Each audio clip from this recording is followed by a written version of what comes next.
but whatever is easier for you, that's totally great. Sorry about the dogs in the background.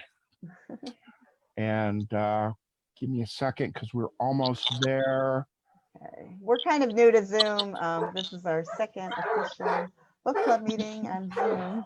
So thank you for being patient with us. Oh, that's fine. And When we I are look at live. you remind me so much of my dad. So it's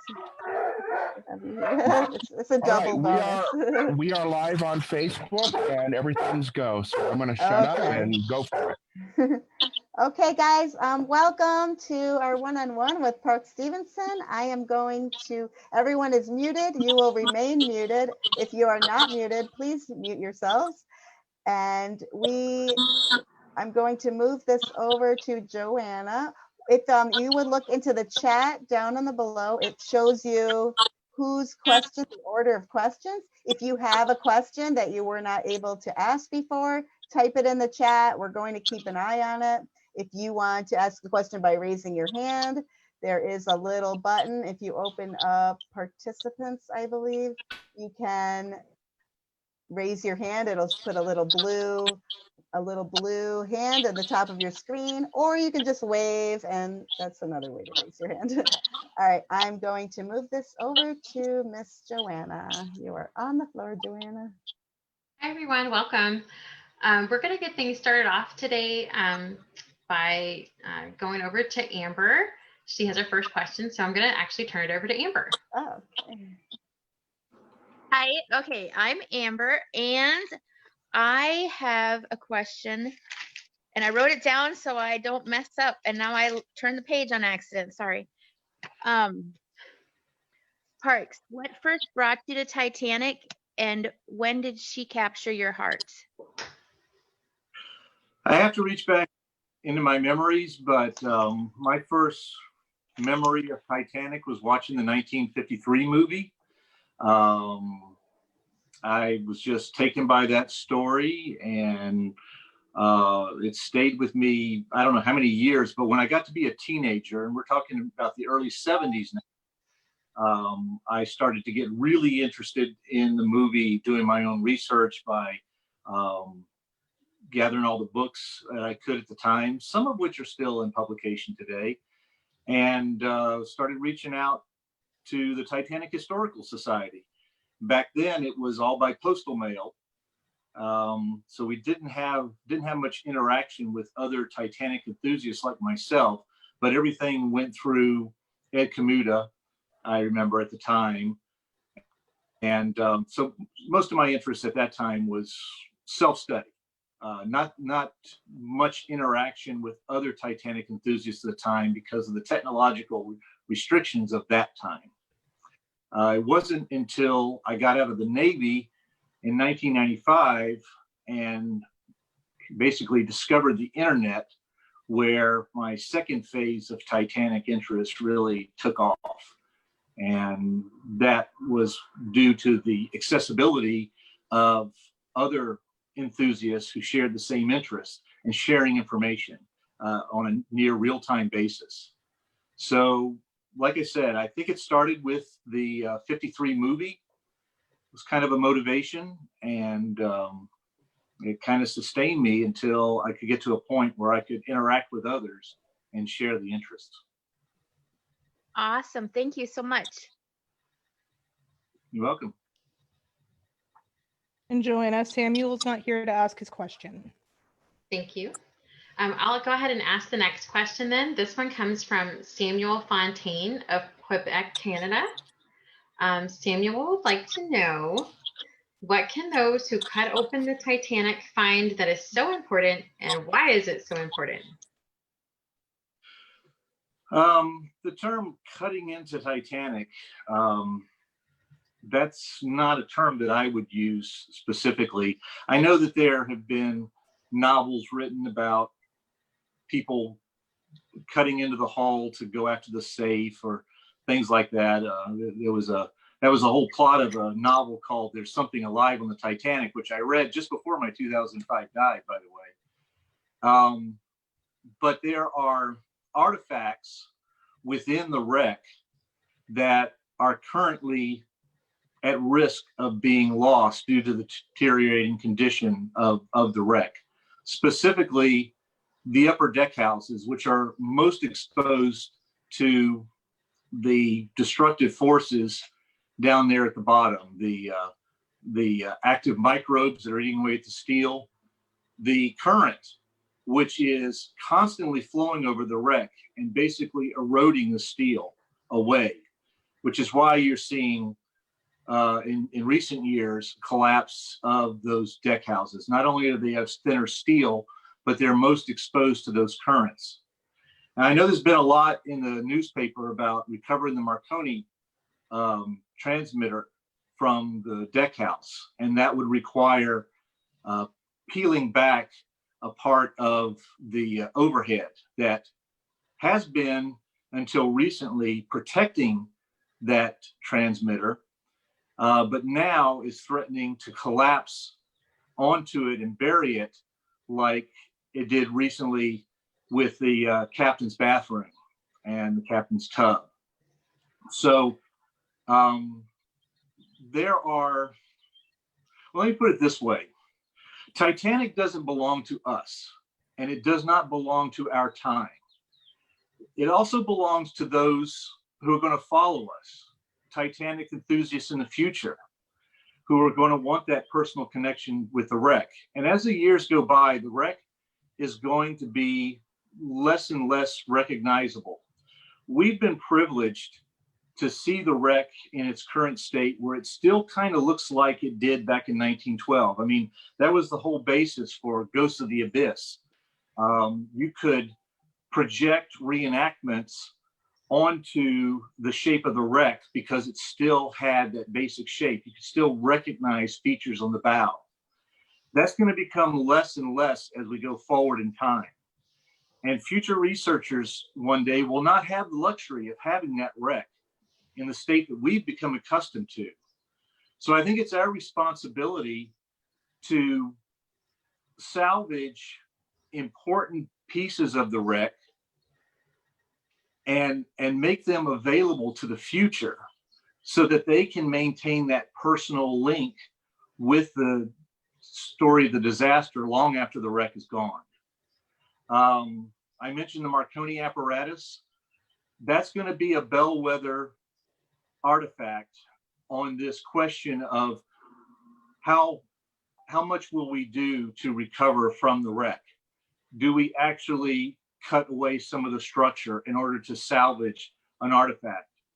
The reason why the Marconi transmitter is such a bellwether artifact is because it does meet, in archaeological terms, the standard for a historically important artifact. It's the world's most famous radio. It was, the device that sent, it was the device that the outside world heard. And that's why I kind of coined the term, it was Titanic's voice as she sank. It's just so important in the story of the disaster that it deserves to be saved. There are other artifacts deep inside the wreck. There's the privacy screen, the very ornately inscribed privacy screen from the Duff Gordon suite that would be nice to recover. There's always a safe down in the purser's cabin, which we've seen. It's a huge monolith. It goes from deck to overhead. It would not be easy to recover. I have no idea what exactly is in it, although historians will speculate what's in it. There's the clock, the mantle in the Strauss suite. That would be nice. These little pieces of the wreck that will give us and forever Titanic enthusiasts that personal connection with the wreck. So I'm not in favor of tearing the wreck apart to get at these pieces. Very few people are. I think Ken Marshall set a good standard when he said, everything from the bridge forward is largely unchanged since 1912. I mean, yes, it's bent down 18 degrees, the bow is, but the forecastle still looks much like it did in 1912, the well deck, everything. that should be left alone. That's your monument to Titanic, because that will never change. But after the bridge, it's all starting to collapse. You'd like to keep that stuff. You'd like to have the captain's tub there forever to look at. But as we can see with that, it's gone. The gymnasium, when it was first imaged in 1986, it still was a structure. And you could look in the windows and you could see the gymnasium equipment in there. We could see the camel. We could see the rowing machine still in there. Well, over the years, that area has collapsed. When I saw it last year, the gymnasium has sunk in a deck. It's now on a deck. There's nothing much vertical remaining of it. It's all flattened. All that gymnasium equipment is gone. And it looks like a black hole. It's not a black hole, but unless you can get the lights right on it, it's just a black hole out there in the semi-darkness. And I don't want that to happen to the Marconi room. And there's other areas I want to get the valuable artifacts out before they become like that. So I reckon most of the people who go down there, the responsible people, recognize that there are things that must be left there, even if they're historically important. There are things that probably should be left there so that we can still see them in situ. But from an archaeological standpoint, there are other artifacts that we should probably go after so that we can bring up and preserve forever before they're lost forever. And I hope that answered the question.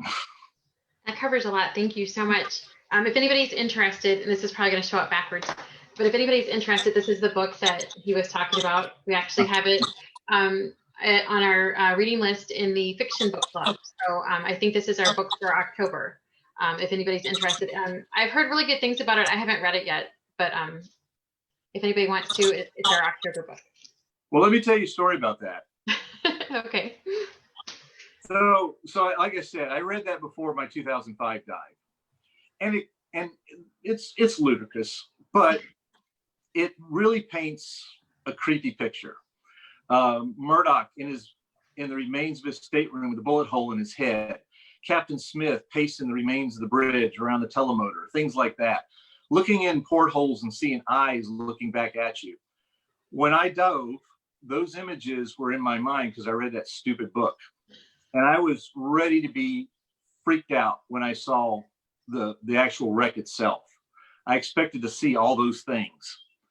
And what really surprised me when I got to the wreck in 2005, because I'll contrast that with later, the wreck just felt dead.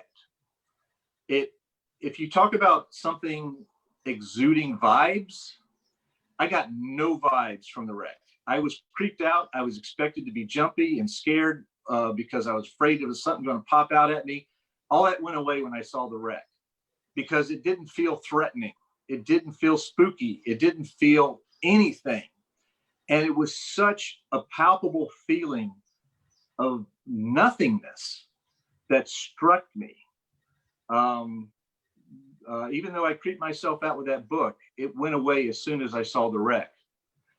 Now, I got a second surprise on my next dive last year.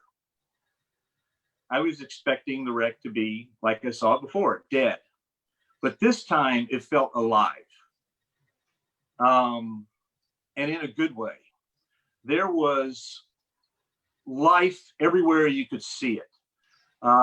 Crabs, fish, biological things. I'm not an expert in biology or flora, fauna, whatever. I'm not an expert in that, so I can't claim, I can't describe exactly what the species were. But the point is, everywhere you looked around the wreck, there was life to be seen, and you could feel that the wreck had literally come alive. It has become the home for an entire ecosystem. Now, people talk about raising the Titanic. Not only is it not to be done, I mean, the thing would come up in pieces if you tried to raise it. But if you did so, you would kill off an entire community. maybe even entire species. I don't know. The wreck belongs to others now. It doesn't belong to mankind anymore. And I think instead of, the thought occurred to me this time that instead of being a monument to man's folly now, the wreck is now an example of life taking hold, persevering, and flourishing. And that left you with a good feeling that even though it's bittersweet that the wreck belongs more to others now than it does to man, it's good to know that it's added a positive contribution to life. Thank you. Let's see. I think I'm going to go to Jake and let him ask the next question unless William has joined us in the last few minutes. I don't see him on anywhere. So Jake, if you want to unmute yourself, you can ask the next question. Hey, Mr. Parks. Parks Stephenson. The question is from William M.L. Lee Mayer from Missouri. What are the dimensions of the Welland davits from Titanic? I don't know. Not off the top of my head, but I've got books in my library where I can look it up. I mean, I don't profess to know everything about Titanic, and I don't think anybody can. I mean, keep it in their head. If I can find something like a physical dimension in a book, then I don't try to remember it because I just got too much in my head. I know where to find it.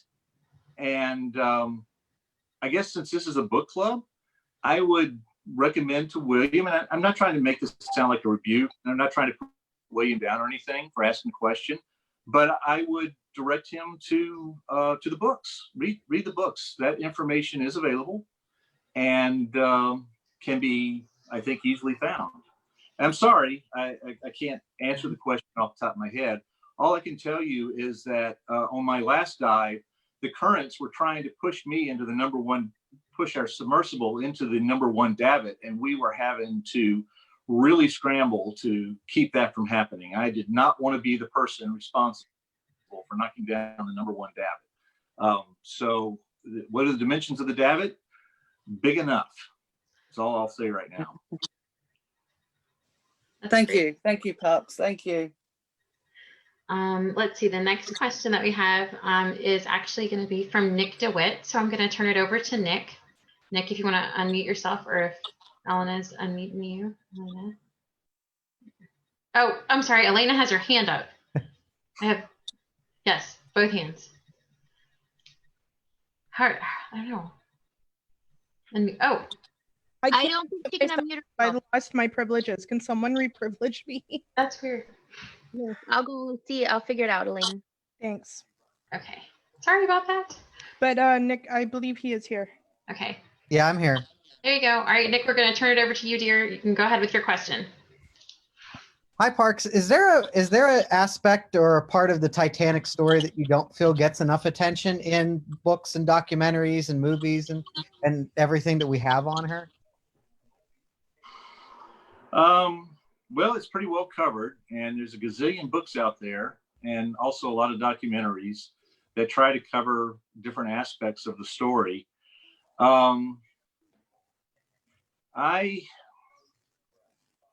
What motivates me as a Titanic researcher is to try to think out of the box. The Titanic narrative has formed over the past century, and each generation that has taken on the story has seen it through the lens of their own perspective. In 1943, the Nazis gave it their perspective. In the 50s, we got Walter Lord's perspective and essentially the morals of his time. Today, I've seen people judge the people of 1912 through the perspective of their own time. So I guess if there's one area that doesn't get a whole lot of attention, and it's an area that I concentrate on because of that, is are we paying enough attention to the Titanic story as seen through the eyes, morals, and perspectives of 1912?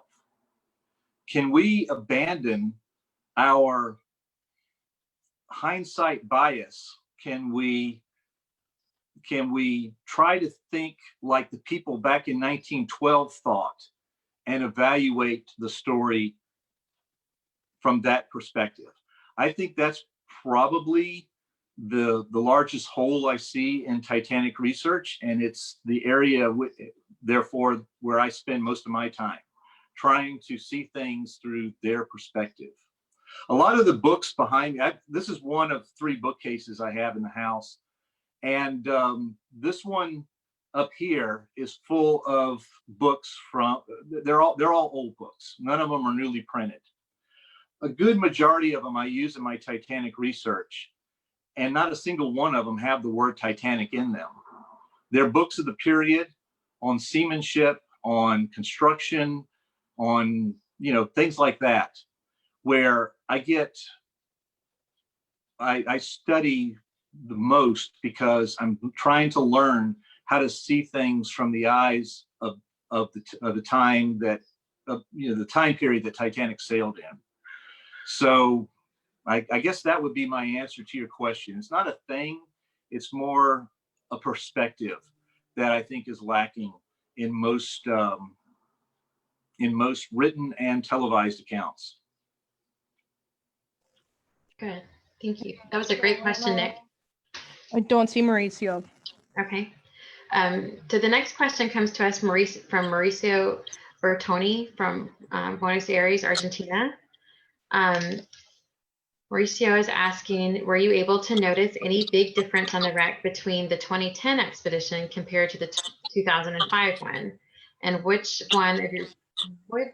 was one of your biggest shockers while visiting the Titanic wreck site? Well, I will say that, let me think. Yeah, I've been monitoring expeditions ever since they started ever since Ballard, and paying attention to what they found at that time. The biggest change between expeditions I've noticed was between 2005 to 2010. At that point, there was a great deal of change in the wreck, relatively speaking, compared to what had been going on since 1985. And because of that, and I'll take the Marconi room roof as an example, since that's my biggest interest. Between 2005 and 2010, we saw the biggest collapse of the Marconi of the officers' quarter deck house over the Marconi room, and going from that, I had extrapolated when we dove in 2019 that we were going to see some major changes. In fact, that's one of the things that sold Atlantic Productions on sponsoring the expedition, was they had visions of this very dramatic change in the Titanic wreck. And the biggest surprise in 2019 when we went down there was, except for a couple of areas of localized deterioration, the wreck was essentially unchanged since 2010. When we had last seen it. It didn't make sense. I mean, it does if you look at the details, but on the surface, it didn't seem to make sense. The rate of deterioration had slowed. I think you can actually attribute it to, again, one of the biggest factors impacting the wreck right now, I think, is erosion, which most people don't look at. Everybody concentrates on the rusticles, but I think it's mostly erosion that is whittling the steel down to the point of collapse. And it had gotten the overhead of what's over the Marconi room. It had taken that overhead and had caused it to collapse, but then it stabilized for a while. And when we saw it in 2019, it looked very much like it did in 2010, except this one small hole that is directly over the silent room, thanks to the photogrammetry model that Atlantic Productions put up there, we could see that it's sinking. It hasn't opened up yet as a bigger hole, but that area is sinking down, which I think is a prelude to a collapse over the silent room. So yes, I would say that the biggest change in the upper structures of the bow section was noticed between 2005 and 2010, notwithstanding some of the changes that we saw in 2019, which was the collapse of the officers' quarters deckhead, officers' quarters deck house overhead over the captain's bathroom quarters and box halls quarters. As far as Britannic is concerned, shocking. I don't know about shocking, but I've followed very closely the penetrations into Britannic's boiler rooms 6 and 5. There, well, first of all, we've seen the interior of an Olympic class boiler room, which is amazing enough as it is. And second, finding that all the watertight doors were jammed in the open position, the wide open position in Britannic. The question is, why did they jam in that position? Why couldn't they close? The Olympic class ships, as you know, had backups and backups to backups on those watertight doors. And at least one of them should have closed the doors, which leads me to speculate that the shock damage from the mine explosion affected the tracks that the watertight doors sit in. They're mounted directly to the bulkhead. So any distortion of the bulkhead, even a slight distortion of the bulkhead, could warp those tracks and jam those doors to keep them from falling by gravity. So I would say those, I wouldn't call it shocking, but to me, those are the most profound discoveries so far in Britannic wreck. Notwithstanding the Marconi tuner, which in Britannic is sitting on a column, which of course is sideways. So instead of being a column now, it's now a shelf in the grand staircase area. There's a Marconi tuner just sitting right there intact. The one in Titanic is long gone. I'd like to recover that tuner. It's we haven't seen Britannic's Marconi room yet. Unfortunately, a friend of mine, Carl Spencer, died on a dive where he was going to go into the Marconi room. So we still can't say that anybody's been there. But anyway, those are what I really find interesting about Britannic wreck in particular. But overall, you have to study Britannic. You have to study the Britannic wreck in order to fully understand the Titanic wreck. You can't just say Britannic's a sister ship. She's had changes. Not that. No, Britannic wreck teaches us a lot. She's in a different condition than Titanic. She allows different access to interior than Titanic. She's very similar in a lot of ways, and she's different in a lot of ways. And it's important to study that wreck if you want to understand Titanic as well. It really helps fill in some gaps in your knowledge of Titanic, at least until we can get to Titanic's boiler rooms. Thank you. That was great. Good to know. Let's see. So the next one is coming to us from Jorge. He asked me if I could ask for him. I don't see him on there. Okay. He asked if I could ask for him. Oh, yes. okay, go ahead. Yeah. So Parks, this is from Jorge. He's a model builder. He lives in Chile. And he had 2 questions for you. 1, I was wondering why no one has yet checked the center propeller. Couldn't they find a way to remove the mud or perform an echo? 2, is it possible the next time you're down at the wreck to get a sample of the white star buff paint color from the debris area on the remaining base funnel on the wreck, knowing that the main cause of deterioration of colors on the UV rays, which can't reach the wreck? I would love to end the paint color argument. So he's got 2 parts here. He wants to know if you can uncover the propellers and find out that funnel paint color. Well, the answer to that to the center propeller question is it's never been a priority for the dives to go after the center propeller. It can't be dug up. It's very deep. You could do a bottom survey with a sounder, but that costs money. And the people who have money have not considered it a priority. The argument whether Titanic had a 3 or 4 bladed prop doesn't percolate up to those who have the money to invest in such things. So until somebody with the money to pay for the equipment and to pay for a dive that would be dedicated to go try and figure this out, until it becomes a priority for them, it's not going to be a priority. I will say that operating back around the stern is very dangerous.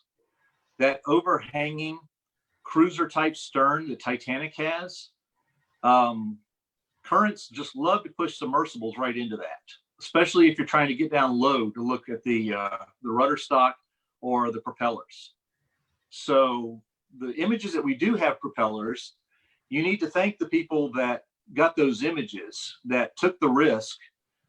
There's a lot of debris from the ship and on the ocean bottom near the ship that is hazardous to the submersible getting down into those areas and to get under that overhanging stern, especially when the currents are trying to push you into it. It's another reason why the stern itself hasn't been explored. I'd like to go inside the turbine room through the blowout on the starboard side where a condenser is hanging out, but there is so much jagged steel in so many dimensions in that area that it's very hazardous for a submersible to get in or even to direct an ROV into that area. I'm not saying it won't happen, but it has frustrated our efforts to date, and it's still a desired dive target, but we may need some better technology before we can attempt it safely. So I understand that the question of the 3 or 4 bladed prop is of interest to model makers and people who just want to get every single fact right about Titanic. But it would cost money, and it would be hazardous to try and find out that information. So we have to weigh that into the decision making as well. As far as surviving buff color on any funnels, we don't have any remaining funnel area that we've seen in the debris field. We do have the remnants of the black top of the number 2 funnel out in the debris field, but the buff colored portion of that funnel are gone, wasted away. I don't know. It's badly corroded, what is remaining of it. And the only thing that really can identify that area, and you wouldn't even know it was a black funnel top if you were to look at it, if it weren't for the number 2 whistle set sitting there right next to it. And also you can see the shackles holding the funnel stays. But there was a jagged piece of funnel casing that stuck up from the wreck in 1985, but it was knocked down, I believe, in 86, because in the Angus photos it's there, and then in the later Angus photos it's not. And at any rate, it's faced toward the currents. I would imagine the currents would have scoured it of all paint if it was still there. And actually, now that I think about it, that jagged piece he's probably thinking about was a section of inner funnel casing lining, not the outer funnel casing that was painted.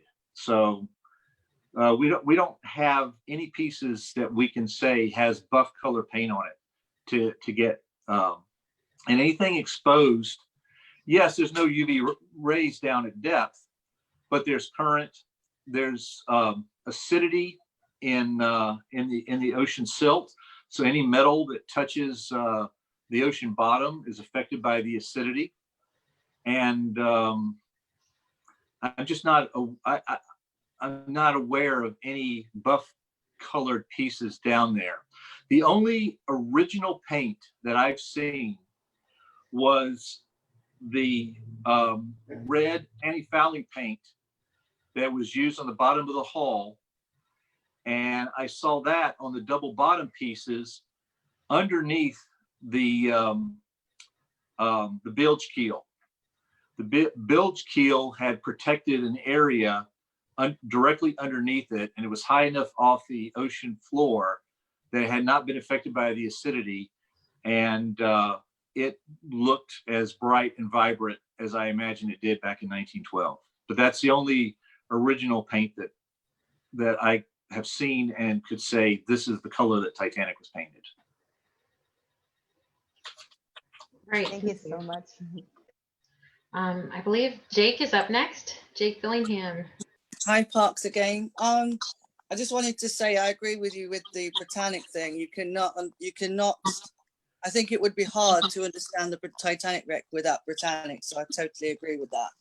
And so Simon Mills. Exactly. I mean, I've studied Britannic quite thoroughly. So my question is, and this is from myself, Titanic Honor and Glory released a 14-minute sinking video, which shows the final moments of Titanic.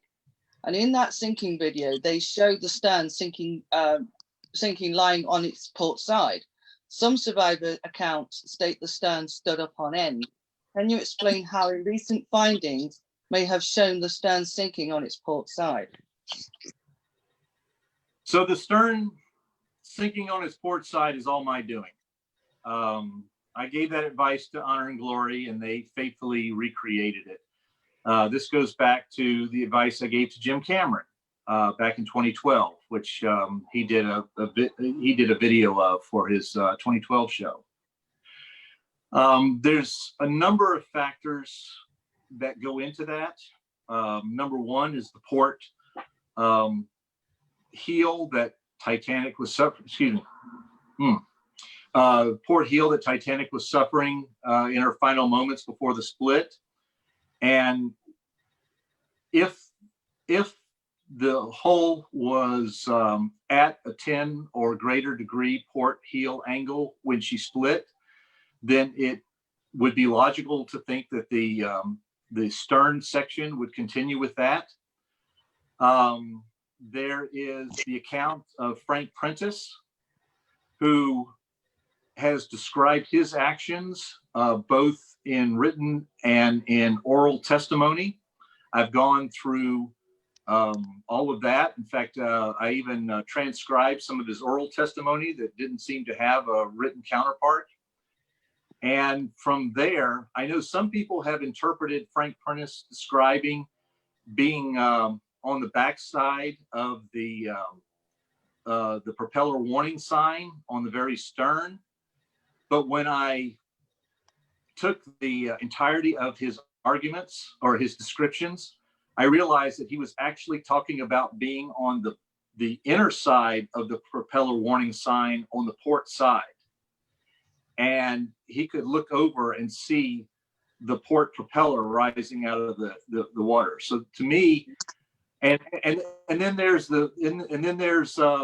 Jofen, who is climbing aft outside the starboard rail. There's a lot of different indicators, both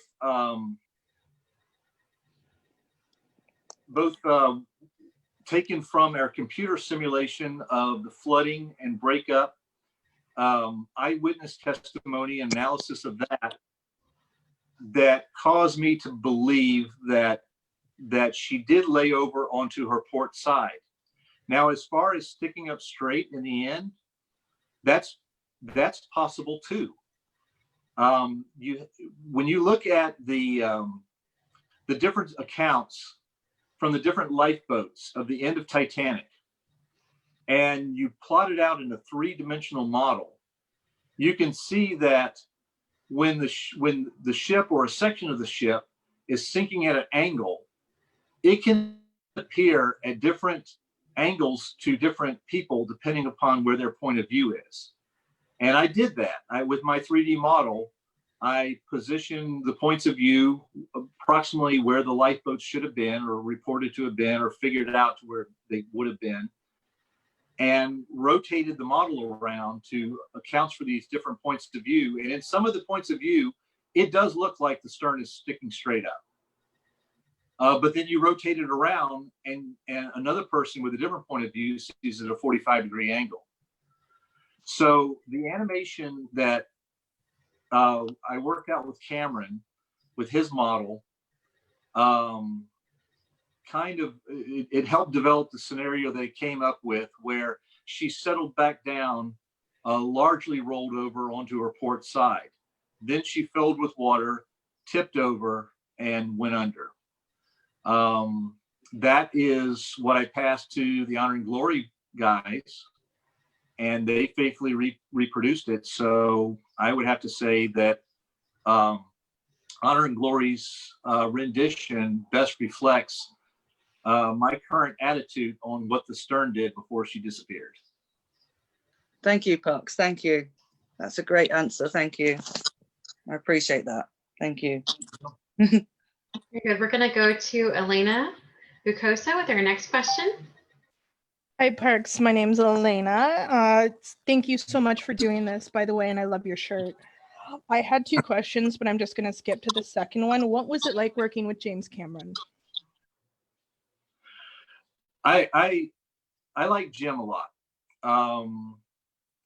He has got a reputation, and over time, I have seen how he got that reputation. He is a very focused individual, very knowledgeable. He's his own Titanic expert, or has become one, because he takes everything that everybody around him says, he takes it in, he processes it, and he comes out with his own understanding and conclusion of things. And I would have to say that 90% of the time, I agree with him. And the good thing about him is, if you have proven yourself to be knowledgeable and share the same dedication he has to the subject, then he'll listen to you. And he may be totally convinced of one thing, but if you can present the reasons why you believe the opposite and show him this, then you very well could get him to change his mind. And I know his reputation is that of being hard-headed, demanding, short with people, and he is, with people who don't know what they're doing, with people who are hanging on to them. And believe me, Hollywood is full of those kind of people. Some of those people have gotten onto his expeditions. Now, in the movie set, you have somebody that doesn't know what they're doing and is fumbling around. They cost time and budget, because the longer you're on set, the more money you're spending. And but if you're on an expedition, if you don't know what you're doing, but you have a certain responsibility, if you don't do that responsibility correctly, you could kill somebody.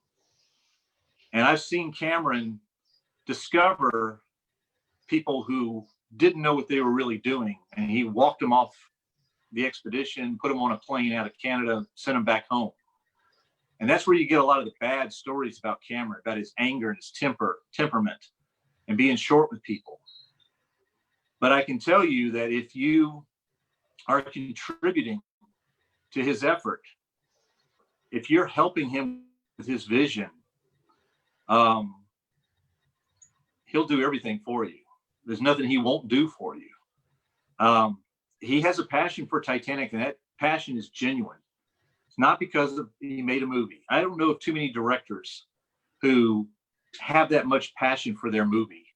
I mean, you know, he did his movie and then immediately turned around and went, funded 2 expeditions to the wreck, which has brought untold amounts of knowledge to us to churn through and to better understand Titanic. And personally, he's a great guy. On this last April 14th, he sent some of us all a message at 11:40 to make sure that we were stopping and reflecting on Titanic and loss. And he's in the middle of Avatar. He's down in New Zealand. I haven't talked to him in a while now because he's been so caught up in that. But he took time out this year to bring it up and have us all have people like Don Lynch and Ken Marshall, myself, all reflect on on Titanic. And it was one of those moments that led to my lucky hat incident in 2005 when we arrived at the wreck site before the commemoration ceremony, which is now kind of a requirement on all expeditions, and to be sure to be filmed, to be put in a documentary. He wanted to have a private ceremony, not in front of the cameras or anything, and called Ken, Don, myself up to the bowsprit of the Keldysh. They got a little platform up there, and we just, with a bottle of whiskey, and we drank to Titanic. We reminisced about our favorite characters. It got very emotional, and it was in that moment where I took my Marconi hat off. Not this one. This one's a replica, but the original one that I made for the expedition. It was just something I was going to wear for the cameras, but I took it off and I said to Jack Phillips and Harold Bride, "This is for you." And I threw the hat out over the bow of the Keldysh into the night. And a few seconds later, the hat came sailing back and landed on board.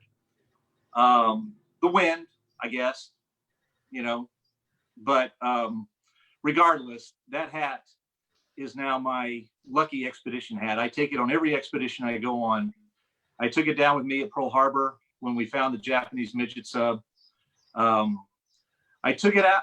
I could not find it after moving from LA. When I moved from San Diego back to, when I moved from Los Angeles back to San Diego in 2017, I lost track of my lucky expedition hat, couldn't find it. We were going out in October of 2018 with Victor Vescovo to dive on Titanic, and I could not find that hat. I had this one, the replica, but I didn't have the original one. So I had to go out without my lucky expedition hat. And as things would happen, weather conditions were such that we were unable to dive on Titanic in October of 2018. And the expedition had to be rescheduled for August 2019.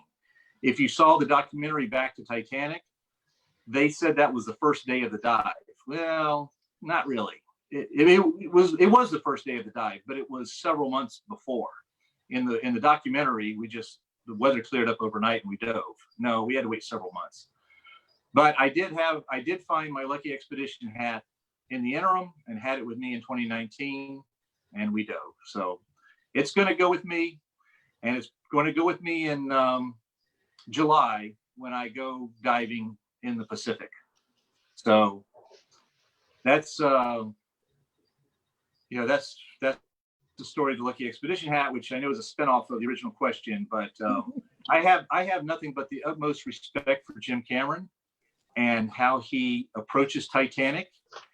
He's still involved. He's trying to get RMST to do the right thing on salvaging artifacts from the wreck. He was instrumental in getting RMST to back down from what we considered to be kind of a brute force approach to recovering the Marconi equipment, and waiting until such time as we can develop technologies to maybe remove it with the minimal collateral damage to the surrounding structure. So he deeply cares about Titanic. It's real for him, and I appreciate that passion of his, respect the way he approaches it, and I love working for him because he's got a solid head on his shoulders, and is a man who can make things happen. Thank you so much. Thank you. Joanna, Hugh isn't here. Okay.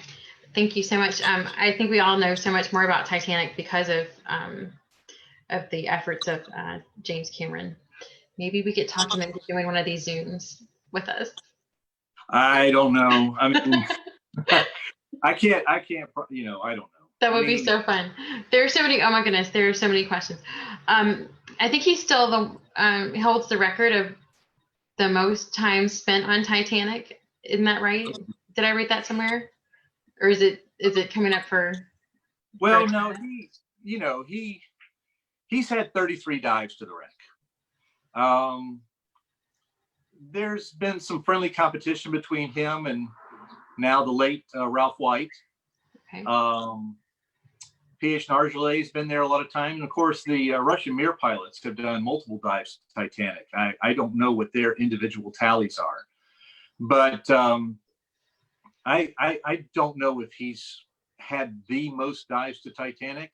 But what I think he can justifiably claim is that he has spent more time aboard Titanic than the passengers did themselves back in 1912. Yeah, that would be interesting to find out who has actually, logged the most time down there. Maybe something we could research someday. Well, there's a couple of people I know in Europe, in Germany and Russia, who make that their specialty. They track the dives, and they might have the answer. I haven't asked, but either Brigitte Sar or Yevgeny Nizhmarainov, I tongue-tied on his name there, have both concentrated on logging the dives. Cool. So our next question comes to us from Hugh Watson from Brampton, Ontario, Canada. And he wants to know, what is the one place on the wreck inside that you wish you could have found and explored with Jake and Elwood? Also, what is the one thing you wanted to find inside the wreck that you couldn't find or weren't able to find when you were exploring with James Cameron and the bots, which I'm assuming he means they're ROVs? Well, Jim has asked, what is there left in the wreck? And I have only one answer: the boiler rooms. That's my primary focus. I want to get inside those boiler rooms. I want to get into 5 and 6. We've seen the way into it. In 2005, Jim made his way aft on Scotland Road and found the access door to the emergency escape trunk from boiler rooms 5 and 6 open, and actually looked down the ladder into the darkness. So there's a way in.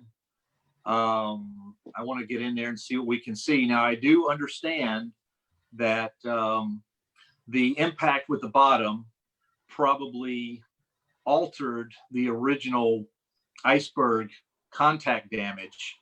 So we may never see untouched the original iceberg damage, but I'd still like to get into boiler rooms 5 and 6 to see what we can see there.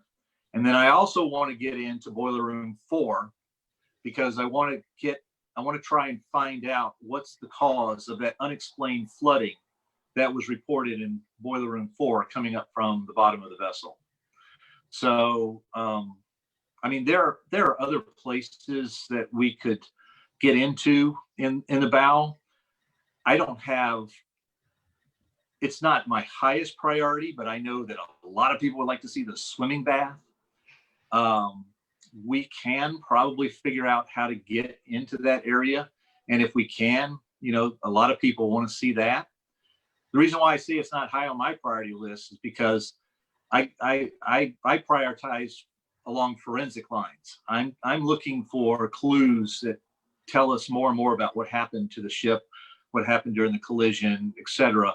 The swimming bath probably is not forensically important, but I understand the desire to see it, to see what that area looked like. It's a part of the ship that hasn't been seen yet. It's probably intact, like the Turkish bath was, the cooling room. And speaking of Turkish bath, I'd like to go see the other rooms in the Turkish bath complex, not just the cooling room.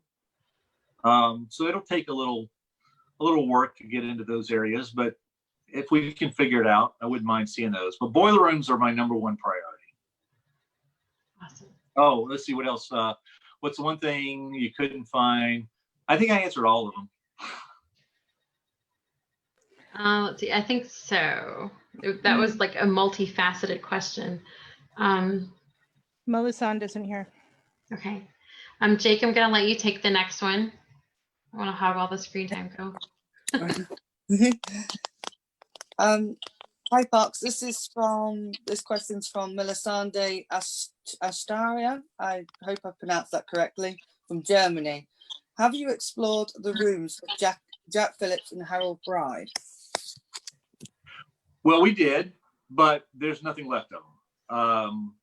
Most of the officers' quarters deck house in which the Marconi suite was located was wiped clean during the sinking. A lot of the walls, the interior walls, wooden walls that aren't structural members, were all knocked down or possibly eaten away by microbes in the years since. But almost everything outside of the Marconi silent room and stateroom Y and Z are just open area with random little pieces like a piece of a fan, some segments of Marconigram tubing just lying in the silt. No recognizable features, nothing really to see for all those staterooms in that part of the deck house on the starboard side. On the port side, most bathrooms did have steel walls. So the bathroom just forward of stateroom Y, excuse me, is still intact. The bathtub is in there. There's a washstand in stateroom Y just aft of that steel wall from that bathroom that still exists. You can see it through the open porthole of stateroom Y. Ballard photographed it. We've seen it from the inside. In stateroom Z, there's nothing, but there is a huge debris pile in the aft port corner of stateroom Z that is promising. We see a desk drawer there with the same type of drawer pulls that were noted on the desk in the Marconi room. I think I've seen the underside of a telegraph key in that debris pile. We need to go back and look in that area closer. There's a bed frame jammed in the passageway there. Then you get to the silent room. The silent room had those insulated walls, and whatever knocked those other walls down did not happen to the soundproof walls of the silent room. The receiving room of the Marconi suite of rooms and the operator's sleeping quarters, they were all wooden walls, and they were gone. And nothing's left in the Marconi room or Jack and Phillips quarters at all. There is a heater control knob hanging from the overhead that was just inside the Marconi room, right next to the door going into the sleeping quarters. But there's nothing else in that area. And then of course the walls of the silent room were slowly eaten away over the years. After they had protected that equipment in, then they graciously disappeared so that we could get in and find that the transmitting apparatus is still largely intact in there, survived the sinking and has not been disturbed in 100 years. And so it's there nice and intact. But what happened to the Marconi room equipment? Well, like I said earlier with Britannic, we found that the tuner had floated out of the Marconi room, made its way out the door, and ended up in the grand staircase area. There's that pile of debris in the port corner of stateroom Z. It all seems to point that when the water came rushing through there as Titanic sank and went to the bottom, that water rushing through that deck house knocked those walls down, knocked all that desk, all that equipment was on the walls, knocked them aft right up against the elevator machinery room, which did have steel walls. It couldn't go anywhere, so it either went down the thwart ship's passageway to either port or starboard side, and either went out the doors into the grand staircase area or piled up in a debris pile there. So, so the answer to the question is yes, we have seen it, but unfortunately, there's nothing left to see. That's very interesting. Thank you, Parks, very much. Okay. Thank you. That was awesome. I think now we're gonna go over to Ryan Wade, coming to us from Belfast. Okay.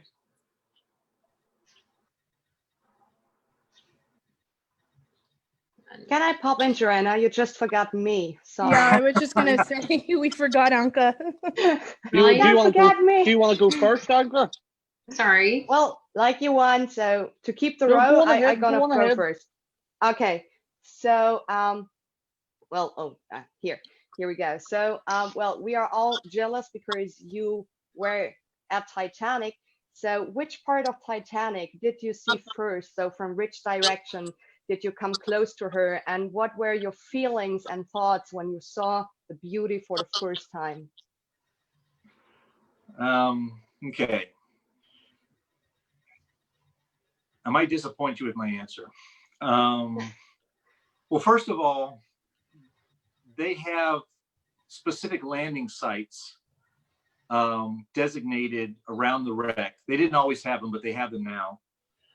Because when submersibles go to the bottom, they end up having to drop the weights so they don't keep going to the bottom. And those weights in the past have littered the Titanic wreck site. So now they have certain areas where they like for you to approach the wreck. In both 2005 and 2019, I landed to the northeast of the wreck. It's a clear area where we can drop weights and not have those weights get in the way of anything. And that means that you will approach Titanic, the bow section, from her starboard side, and you head toward the sonar image. You don't see anything until you're right up against the wreck. So as you go to the sonar image, you might be going toward the middle of the bow section, or you might be going toward a little bit farther up forward. In 2005, we started going in toward the sonar image until we saw a reflection in the distance, the darkness. There was this bright reflection. And so we headed toward that. And what that was, it was a marker that Ken Marshall had attached to the wreck where the Turkish bath windows are. And that was meant for when we got into the Turkish bath, that there would be a mirror outside pouring light into the portholes and would help illuminate the room so that we would get good lighting in the space, not just the light of the ROV, but a mirror providing exterior illumination through the portholes. Didn't work out that way because none of the portholes in the Turkish bath allowed light to get into the cooling room. So evidently the interior walls in the complex are still up and still prohibiting light from reaching all the way into the cooling room. But that's another story. Ken had placed that marker there on a biodegradable line, which was supposed to mark the Turkish bath windows for the other mirror crew. But it was still there during my dive, and you could see it from a long way off. You could see it before you saw the wreck itself. So when I first saw Titanic, I saw the starboard side, just a wall that just came out of the darkness. The mirror's going along with its own lights, and they only penetrate so far. You can see the target on your sonar long before you can see the actual ship itself. It's just darkness, darkness, darkness, until all of a sudden you start to see a rusty wall, a rust-colored wall come up out of the darkness. It just all of a sudden appears, and you're there. And then you can look up in your viewport. You can look up and up and up. And you don't see the top of it. It just, that rusty wall just goes up and up forever. What are my thoughts at that time? I'm sorry, I'm not thinking about the beauty of Titanic. I'm not thinking about how great it is to be there. I am frantically processing where I am, trying to identify exactly where I am. I want to know where I am. I'm the supposed expert. I'm supposed to know where we are so that I can help the pilot of the Mir or the submersible what his next move is going to be. So I am constantly, as we're at the wreck site, constantly looking for landmarks, for identifiable features. You don't get to see the wreck like you see in the movies. If you're looking at a viewport, you've got a small little view of the world. And in that small little view of the world, you have to be able to identify what flashes across that little hole so that you can maintain your bearings and be the expert you're expected to be. I really didn't have that much time to reflect on being at Titanic. That comes later. In 2019, in the limiting factor did not carry as many lights as the mirror.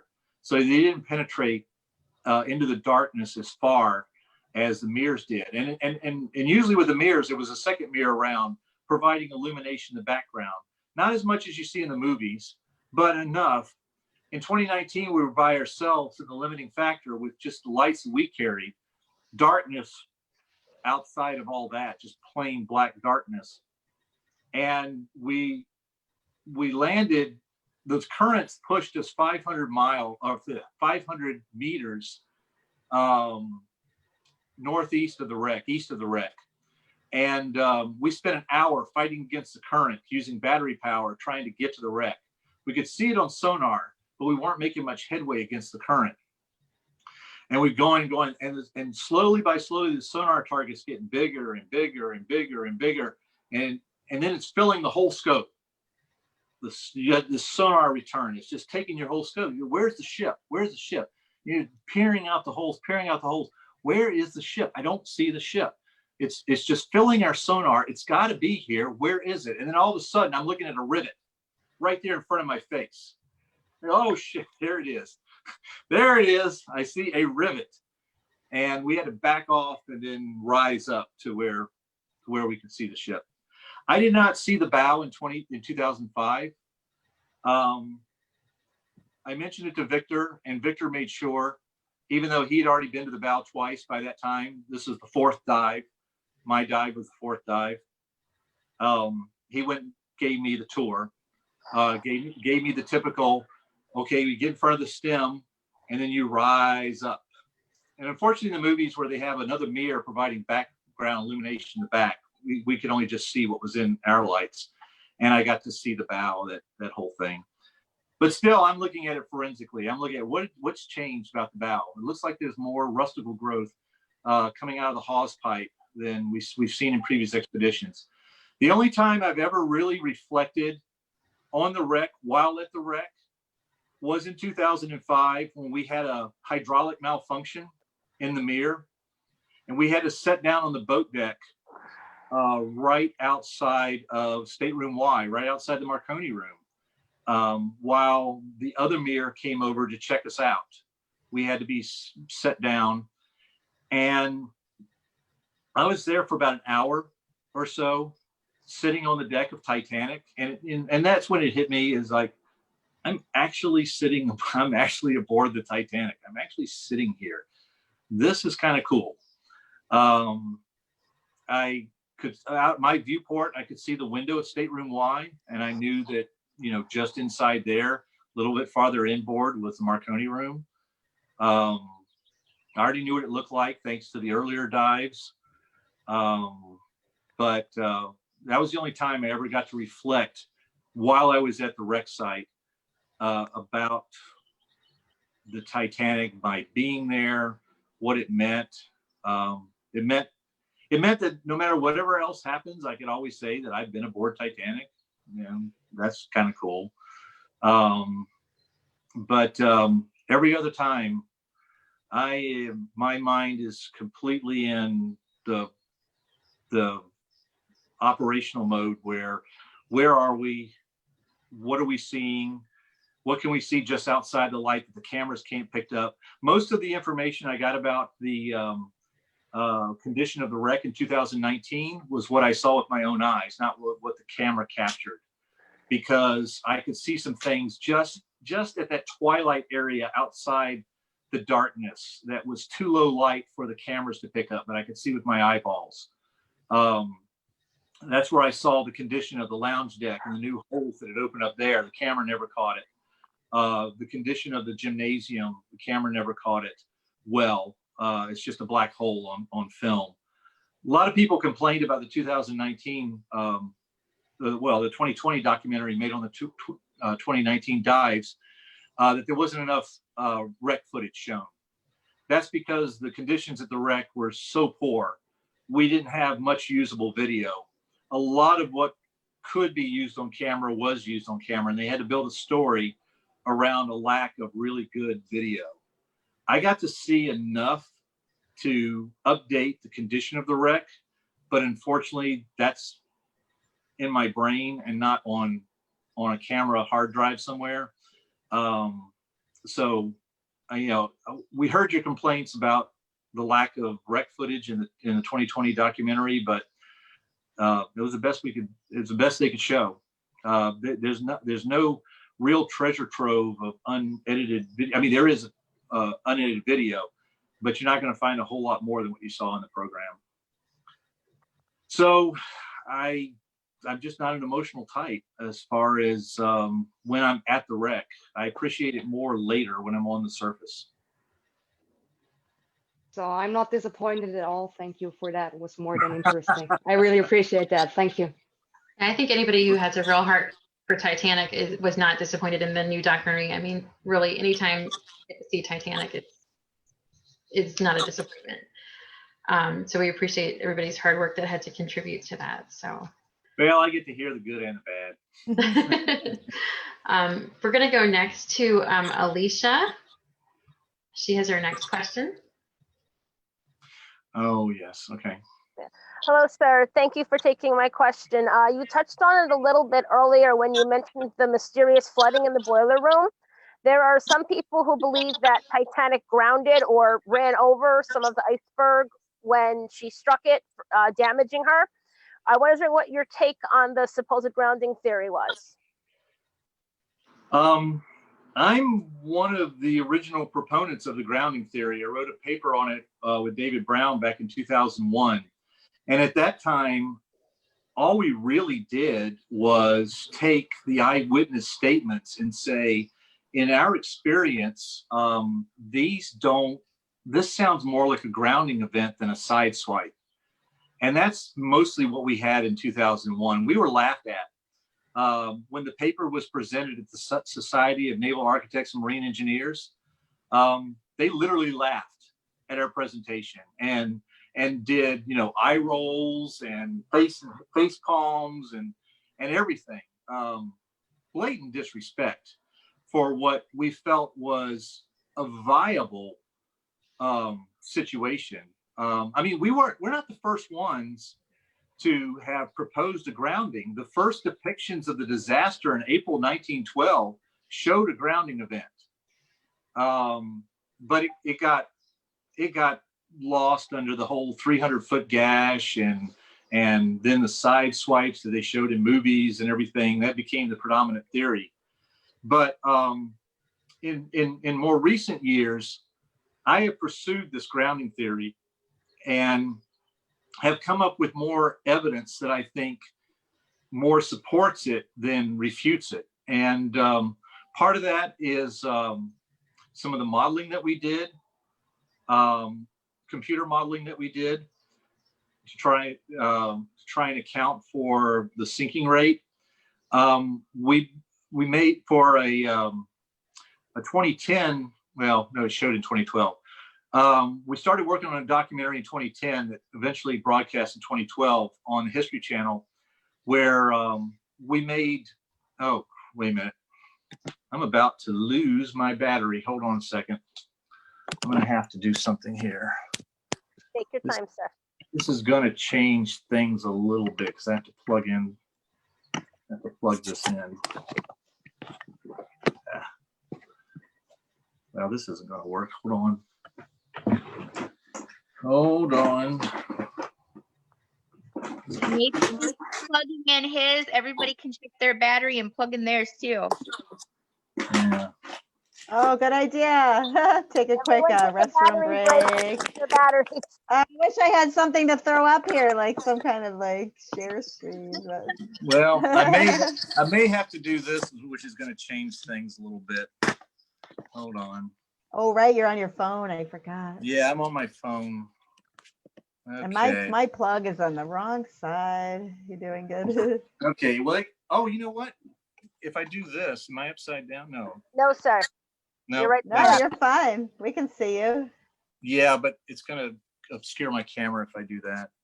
Maybe prop it on a book and have another book behind it. Well, I had it sandwiched between two objects to hold it in the position I wanted, but it won't do that now with the plug on the bottom. And if I turn the You didn't go upside down when you turned it. well, We could all if see you good. if I do it upside down, then it's going to obscure the camera when I put the other thing up to hold it where I want it. So we're going to do this. Gotcha. But now this means I got to look over here at the camera. We can see you fine. You're dead center. You're perfect. Am I looking at the camera right now? Yeah, can you see Yes, yourself? you're fine. Yep. Yeah, you're We still got you. fine. We see you great. Okay, if I keep looking over this way, it's because I'm trying to see the screen, but okay. I'll try It and look looks at like the you're camera. looking in our eyes. Okay. Perfect. You're doing awesome. Okay, so let's continue. Blah, blah, blah. What was I saying? Now I've totally lost my train of thought.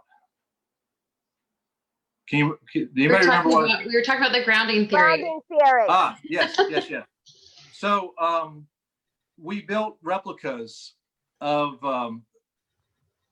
Well, let me step back. There's only one place where the iceberg is corroborated to have hit, and that's in boiler room number 6. We've got leading fireman Barrett's description of the water coming in, and that's really the only corroboration we have for location of damage to the ship. And his description as the damage being a couple of feet above the stokehold deck plates put it at the level of the junction of the JK strake. Each of the strakes of the hull plating were identified by letter identifier, and where strake J and K came together was where Barrett saw the water coming into boiler room number 6. So we replicated the plating around that seam to replicate a portion of the J and K strakes and that seam. And we subjected it to stresses. And this happened at the University of Washington, their material labs department. And of course, we had to use the material lab staff to run these tests.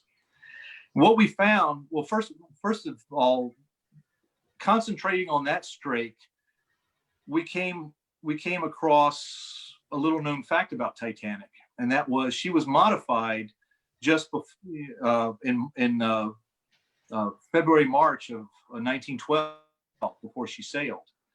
And this was because of what had happened to Olympic in some previous voyages.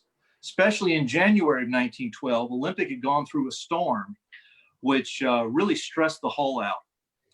And they found a couple of areas, one up front, one in the bow section, one more back aft toward the stern, where there were stress concentrators. And in those areas, they had loosened rivets. They had some seams, plating seams crack open, and a little bit of leaking coming across, around the caulking. And it was enough concern that they decided to reinforce that area. And what they did, both up forward and back aft, was they drilled out the original rivets in that area, which were steel, and they added a reinforcement bar behind the strakes to provide added stiffening in that area. And then they re-riveted, adding a 4th row of rivets. And these are all hand-driven rivets, and therefore they were wrought iron. So a lot of the bow is steel rivets, but where this reinforcement bar in this area along the JK strake line was wrought iron rivets that were reinserted at a later date. So this was all very interesting, very coincidental that the area that they reinforced prior to her sailing was the very area that opened up during the iceberg collision. And we factored that into our testing. We had 3 different samples made. One was in the Titanic configuration with all steel rivets and the reinforcement bar and everything. And then we had it done with wrought iron rivets. And then we had what we called the original Olympic configuration, which was the same as the original Titanic configuration, which was all steel rivets. And the first thing we found is that despite what a lot of people will claim, the wrought iron rivets perform just as well under stress as the steel rivets. And our wrought iron rivets were not made as well as those back in 1912. In 1912, they hand peened those rivets into place. And we used a hydraulic press because we could. And what that did, the hydraulic press takes the hot wrought iron and it spreads it out and it cracks around the edges. And if you were hand peening it, you would hit it with your peening hammer and you would knock those cracks together.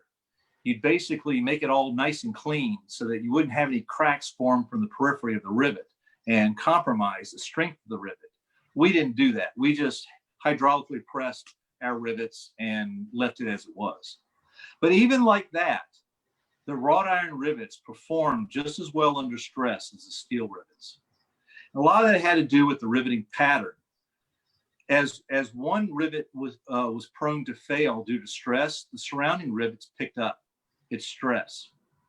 So if you've seen on TV a stress test that has two rivets, and then if one fails at a certain angle of deformation of the steel, that's not a good test, because all you're doing is proving that a rivet will fail under steel deformation. Well, that's going to happen to any rivet, provided you deform the steel enough.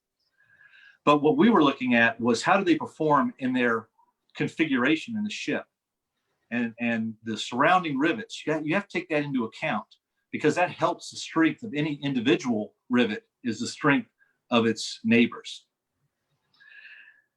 But on every single run that we did where we applied a horizontal load, like a side swipe, that reinforcement bar that they installed just before Titanic sailing did a good job of keeping the steel from deforming from the horizontal force being applied to it.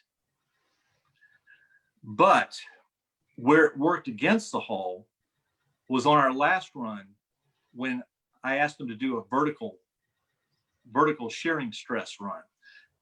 Instead of the stress being applied against the side of the ship, the stress was applied on one end. It basically compressed the area. And when you did that in a riveted hull structure, stresses get spread out amongst all the different riveted plates. Think of it like a river. You apply stress and the stress spreads out. But when you dam a river, you build up the water behind it. And you'll see this aboard ship. Have you ever wondered why ships don't have sharp corners for their doors or windows? That's because a sharp corner will allow stresses to concentrate at that point, where a rounded corner allows the stresses to kind of flow. It does not concentrate. But that's called a stress riser, a stress concentration point, where you have these sharp edges. In the matter of Titanic's side, her hull plating, adding that reinforcement bar in there added a stress concentrator. And when we applied a vertical stress to that, the heads of several rivets sheared right off. And well before they would have failed under a horizontal load. Now that evidence doesn't say, okay, aha, we found the answer, this is a conclusion, but it strongly suggests the grounding damage, where the ship's bow rides up on the ice momentarily before falling off again. And it doesn't have to be a dramatic motion. Lookout Lee up in the crow's nest said that when the iceberg passed along the starboard side seemed to lift slightly. Not enough for many people aboard the ship to feel or understand what was happening, but certainly in the realm of stress, taking itself out on the steel, it could have a catastrophic effect. And if you shear the heads off of rivets and your wound is 30 feet below the surface where boiler room 6 is, that's 2 atmospheres of pressure. That's pushing on the shank, the headless shank of that rivet. It's going to push it right on out. And now you've got water coming in, not just coming in, it's jetting in from a pressure differential. Pressure differential. And it's like Bill Sauter once said, Titanic could very well have leaked herself to death. You don't have to have a 300-foot gash in the side. You don't have to have a number of plates pushed inward or seams compromised to where it's coming around the seams. If you shear off enough rivet heads and you've got pressure behind that water, then you've got enough to come in and flood the vessel. So I not only am in favor of the grounding theory, everything I've seen from eyewitness testimony to the kind of experimentation we've been able to do in labs, both simulated on a computer and physical, point to a grounding to me. And there's always the flooding in boiler room number 4, which to date has been unexplained. We don't see any damage on the hull. We've looked. We don't see any damage on the hull outside of boiler room 4. The only place that we can't see the exterior hull is down around the keel. I mean, we can even see the wreck is actually sitting so high on the ocean floor at that point that you can actually see under the turn of the bilge, but we can't see down near the keel area. So, and we probably never will be able to see that. So that's just another reason why I want to get into boiler room 4, because I want to try and get to the source of that unexplained flooding and maybe find additional support for what I believe is what actually happened to Titanic, is that she ran over the ice. She didn't hit it along the side. She ran over the ice. Now, some people will say, well, what about the ice on the well deck? If she didn't hit it on the side and other ice that came into open portholes, how do you explain that? I see the one iceberg that, let me back up. There's a number of pictures of what are supposed to be the iceberg. The one that I believe has the greatest argument for it being the Titanic iceberg is the one called the Rohoric iceberg that Henning Pfeiffer wrote an article on Encyclopedia Titanica with an analysis of, which I think still holds true to this day. I totally buy Henning's rationale that that's the iceberg. If you look at that iceberg, as was described by able-bodied seaman Scarrett, it had the appearance of the Rock of Gibraltar. The cliff side of Gibraltar, the one that supposedly should have been up against Titanic, in that photo shows to have been recently calved. In other words, there's a whole side of it that gave way. Now, nobody can really explain the ice on the well deck. And when Cameron was filming it for Titanic, when he filmed that scene, he just had the ice explode. If you watch it closely, as the ship is passing close to the iceberg, and he didn't use the Rohoric iceberg for his iceberg. But as the ship passed close by it, all of a sudden ice just explodes and lands on the well deck. There's no rigging, there's nothing sticking out in that area, especially above the level of the well deck, that would cause ice to just explode and land onto the well deck. But if you look at the picture of the Rohoric iceberg, you see that calved off face with the overhanging piece still remaining.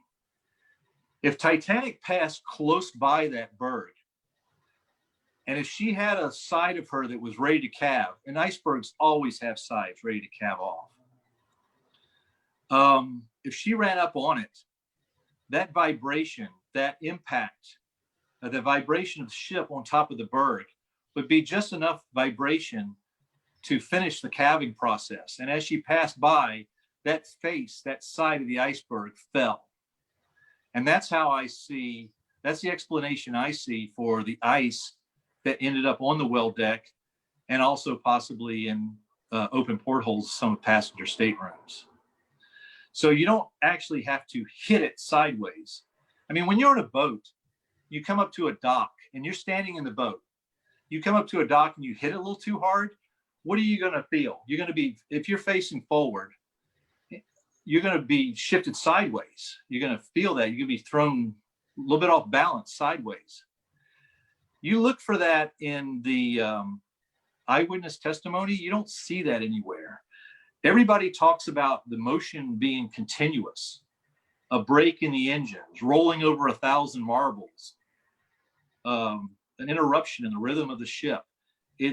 That more describes a slight grounding event than a side swipe. So there's all kinds of factors that have caused me to believe that the Sphere magazine was right in their April 1912 edition when they showed Titanic grounding on a submerged shelf of the iceberg. Long answer. Did I answer the question? So that was very thorough. Thank you. That was wonderful information. Intriguing. Before we go on to the next question, though, I don't know if everybody knows this, but it's not just us here in the group that are participating. We have this streaming live right now in our Titanic Book Club group. So we're getting lots of comments and stuff on there. One that stands out to me, though, is from our friend Rory Golden. He says that he and Parks died together the same week in August of 2005, and he says, "Hello, Parks." Yes, I know Rory. To mention that. Okay. He also has some great Rory. comments out there. Yes, he's my Irish doppelganger.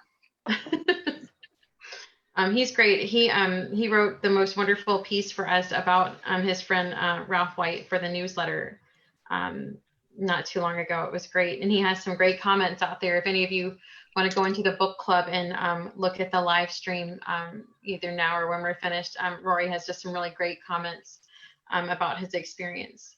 So I would definitely recommend that, and we want to thank him for contributing to our little live feed out there. It's great to see those kind of comments. It's great to see people like Rory Golden participating, out there in that setting.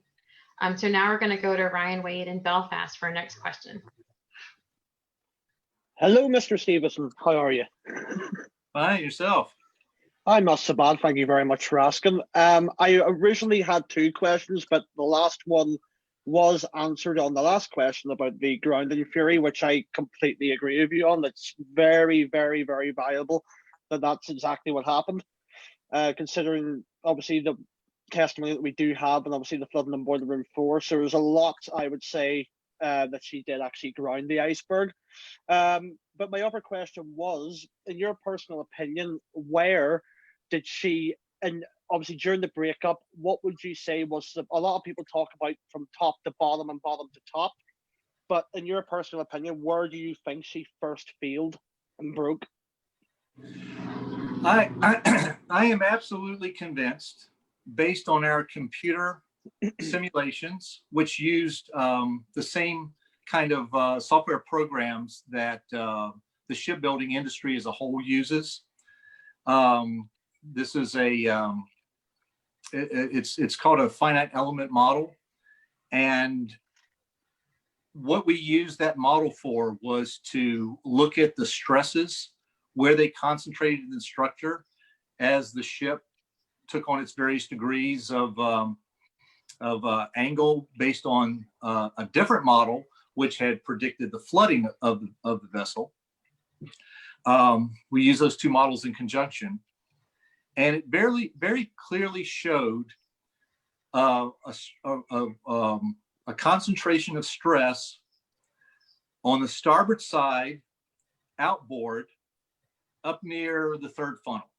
I can't give you the exact frame number right now based on the computer simulation, but I can give you the exact frame number based on the wreck. The bow section, Ken Marshall did something a few years ago that was very, very helpful.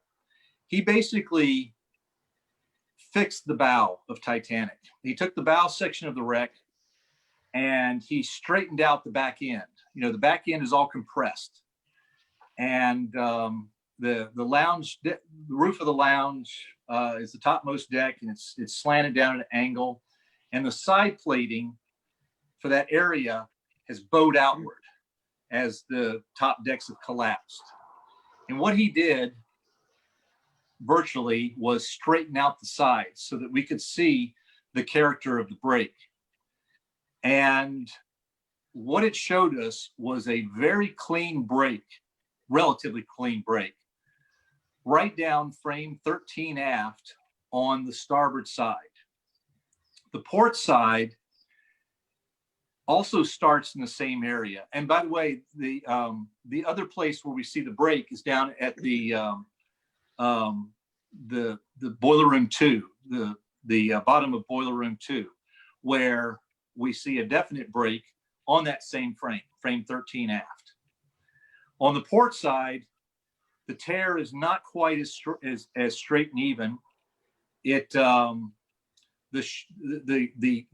the framework break is still at 13 aft, but some of the shell plating is torn unevenly, and there's a lot more shell plating remaining after frame 13 aft than you see on the starboard side.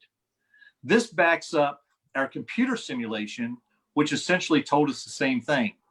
The break originally happened high up in the vessel on frame 13 aft on the starboard side, quickly moved to port, and we're talking about in a matter of milliseconds, and then went down the sides with the starboard side leading the way.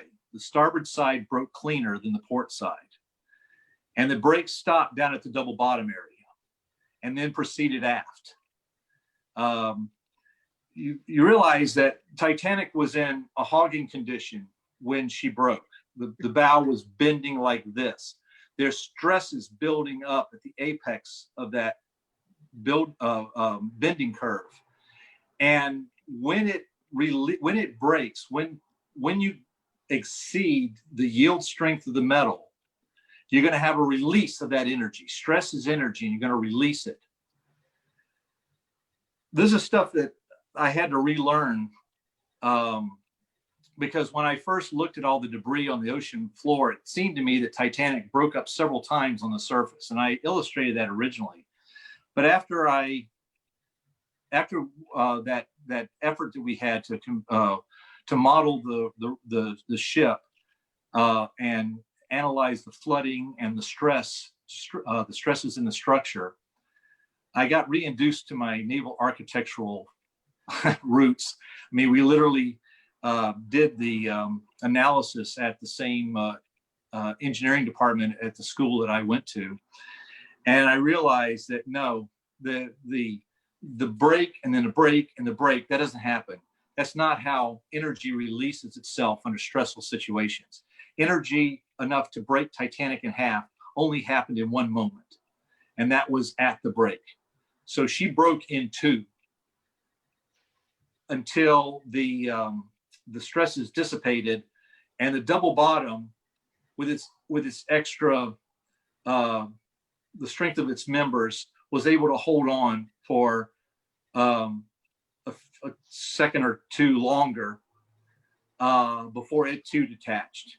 And then the bow was free to go away. And now you had the stern with this double bottom piece hanging onto it that it's going to sink. And eventually the double bottom would bend back on itself and break its keel member and find its own way down to the bottom, separate from the stern.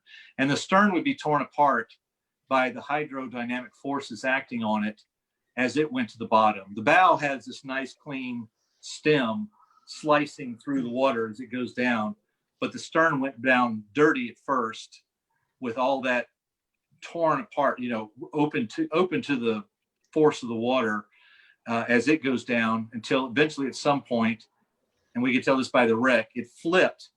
Now the rudder side's going down, and that's what impacted the bottom first, was the rudder. What was the original question? Basically, just like where you pretty much answered it more or less. The only other thing I was going to just question really quick was, like, obviously Titanic breaks in two, but as we say, for example, if you took the bow section and the stern section and try putting them together, there's a massive chunk of Titanic missing, which, well, obviously we've got the big piece and things like that, but there's still a massive amount of structure that we haven't found, and there's things there where you would think, how have we not seen any of this? These should be big pieces. I was just wanting to know your opinion on that. We actually have found all of them. By 2010, I would say RMST and Huey's mapping of the wreck site found the rest of it. We've actually we've actually used the bottom pieces to reverse engineer the breakup and get an idea of how it broke apart. Like, for instance, you talk about the big piece. I can tell you there's an even bigger piece that was attached to it. And the big piece broke off what I call the bigger piece. And the bigger piece is bent like a potato chip on the ocean floor right now. A large chunk of what you're talking about missing is what I call the tower debris. It is the largest chunk of debris aside from the bow and the stern, and it represents at least 3 decks worth around the engine uptake, which was just after the number 3 funnel. Yep. We've got the third funnel deck house. That was a missing piece. That was found in 2005. It was actually seen earlier, but by earlier expeditions, I believe in the 90s. But we identified it in 2005. Same with the double bottom pieces.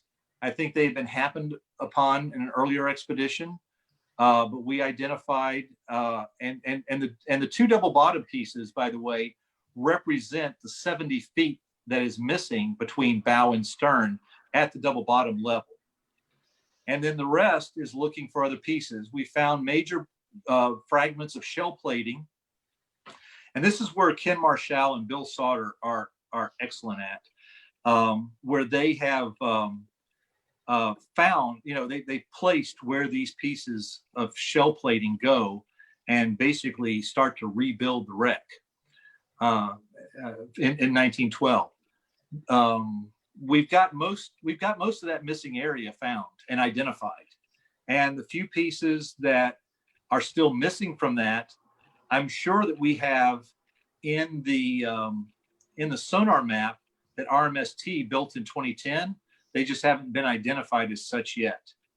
Our analysis of the 2010 imagery has been hobbled a little bit by the fact that it is RMST's proprietary intellectual property. Yeah. And they control who looks at it and who doesn't. I'm not in that group anymore. I got to work on the imagery when we had the permission to do it in 2012, but since that time, I no longer have permission. Luckily enough, Bill Sauter is an employee at RMST, and he is currently working on a wreck catalog that will catalog each piece, not only in RMST's physical collection ashore, but also all the identified pieces that have been found at the wreck site. So you'll want to look for that when it gets published, hopefully a little bit later this year. That's fantastic. I'm really looking forward. That's really insightful. I actually did not know that they were found. So that's great news in my opinion. But no, thank you so much for your time and answering the questions. You're welcome. I'm sure you'll let us know when that gets released, right? Yeah, I'm keeping us all informed. Yes, it's supposed to be publicly available, and so hopefully RMST will make an announcement, or I'll be talking about it when it's announced. So whatever. Great. Let's see. So our next question is coming from Gino Hart, and Gino is all the way in South Africa. So I'm going to turn it over to him. Hi, Gino. Hi, thank you. Hi, Parks. Gino Hart from South Africa. Of course, I had a bit of a thought about a ship that actually got beached on the shores of South Africa called the SS American Star. And of course, it's a smaller sister ship to the SS United States. And it kind of bugged me a lot about the condition that the SS American Star faced with her erosion, how quickly that ship eroded and then started to collapse. And literally, in a question of 3 or 4 years, the whole thing just disappeared under the waves. Now, obviously, I know there's waves hitting the side of the ship and all that, and then the ship erodes away and eventually dissolves into nothing. But, it kind of makes me relate to the Titanic wreck at the bottom of the sea with those sea currents. Like, it's all the rage about how fast the Titanic is falling apart and collapsing in upon itself and how long she has left. But so if there are currents down at the bottom of the North Atlantic and it's circulating around the wreck of the Titanic, do you think the Titanic has got the same sort of erosion rate as the American Star? Like, we're looking at like a time frame of 10 years before she'll just overnight collapse? I do not. I mean, it's different. It's different conditions. The American Star, she's not dealing only with the erosion of the waves, but wind, sun, UV. There's all kinds of factors that are working on the American Star. The conditions at the Britannic wreck site are different than the conditions at the Titanic wreck site. We can't really use, we can use Britannic, like I said, to learn about Titanic, but we can't use Britannic as a stand-in for the corrosion rate. Now, nobody really knows how quickly Titanic's going to waste away. That's why there are several experiments that have been placed in and on the Titanic wreck to try and get an assessment of what these different factors at Titanic's location has on the steel and the structure. So they're trying to build that knowledge. We got a little bit of an unfortunate thing happened a few years ago. An explorer decided to remove all the experiments off the wreck and place them on the ocean floor away from Titanic because he thought they littered the wreck. So basically invalidated those experiments. We laid a new experiment in 2019. We laid it close to the ship so that it would catch rusticles as they fell. It's not on the ship. So we were worried that it might be removed again by someone who doesn't believe that experiments should be on the ship. But the rate of corrosion for Titanic is still an unknown that is being looked at. I know that the next expedition that goes to Titanic will most surely take additional experiments to try and start that process over again to gather the data so they can understand what the conditions at Titanic's depth is having to endure. And that's how we'll get the information. I will say, though, despite what you read in the very fact that the scientists who are working this issue don't know the rate of decomposition should tell you something about what's being reported in the press. If they don't know, then how is the press coming up with all these numbers, all these years? Oh, it's going to be gone in 20 years. It's going to be gone by 2040, blah, blah, blah. I don't know either. All I can say from my own observations as a layperson, not a scientist, is that Titanic's hull is going to be around for long after any of us are alive. It's going to be there long after we're all gone. That inch thick steel is going to is too solid a structure to be gone. What's going to happen in the next 20 years, and what I think the press is trying to allude to, is that those features of topside that make Titanic recognizable, that look familiar to us, that are made of thinner steel and more directly exposed to the currents and everything, that's going to change. They're going to collapse. We're going to see change in that area. But the wreck site's not going to be a stain on the ocean floor in 20 years, according to one account that I read. I can guarantee you that. So, yeah, unfortunately, the American Star, I wish somebody could haul that thing ashore and turn it into a restaurant or something, a hotel or something, salvage what's left of it. But I don't know. It's probably too far Make it a gone. rustic eatery. Yeah, it's pretty sad looking shape. I admit. So, but you know, we might not be able to save the American Star, but there's still the SS United States that we could do something with. Absolutely. They can probably never be restored to its former glory like Queen Mary, because it's lost too many of its original fittings, but could do something with it, I think. I don't know. We'll see. That's a project for someone else. I can't afford to be involved in that. Well, thank you so much. Thank you. Really appreciate it.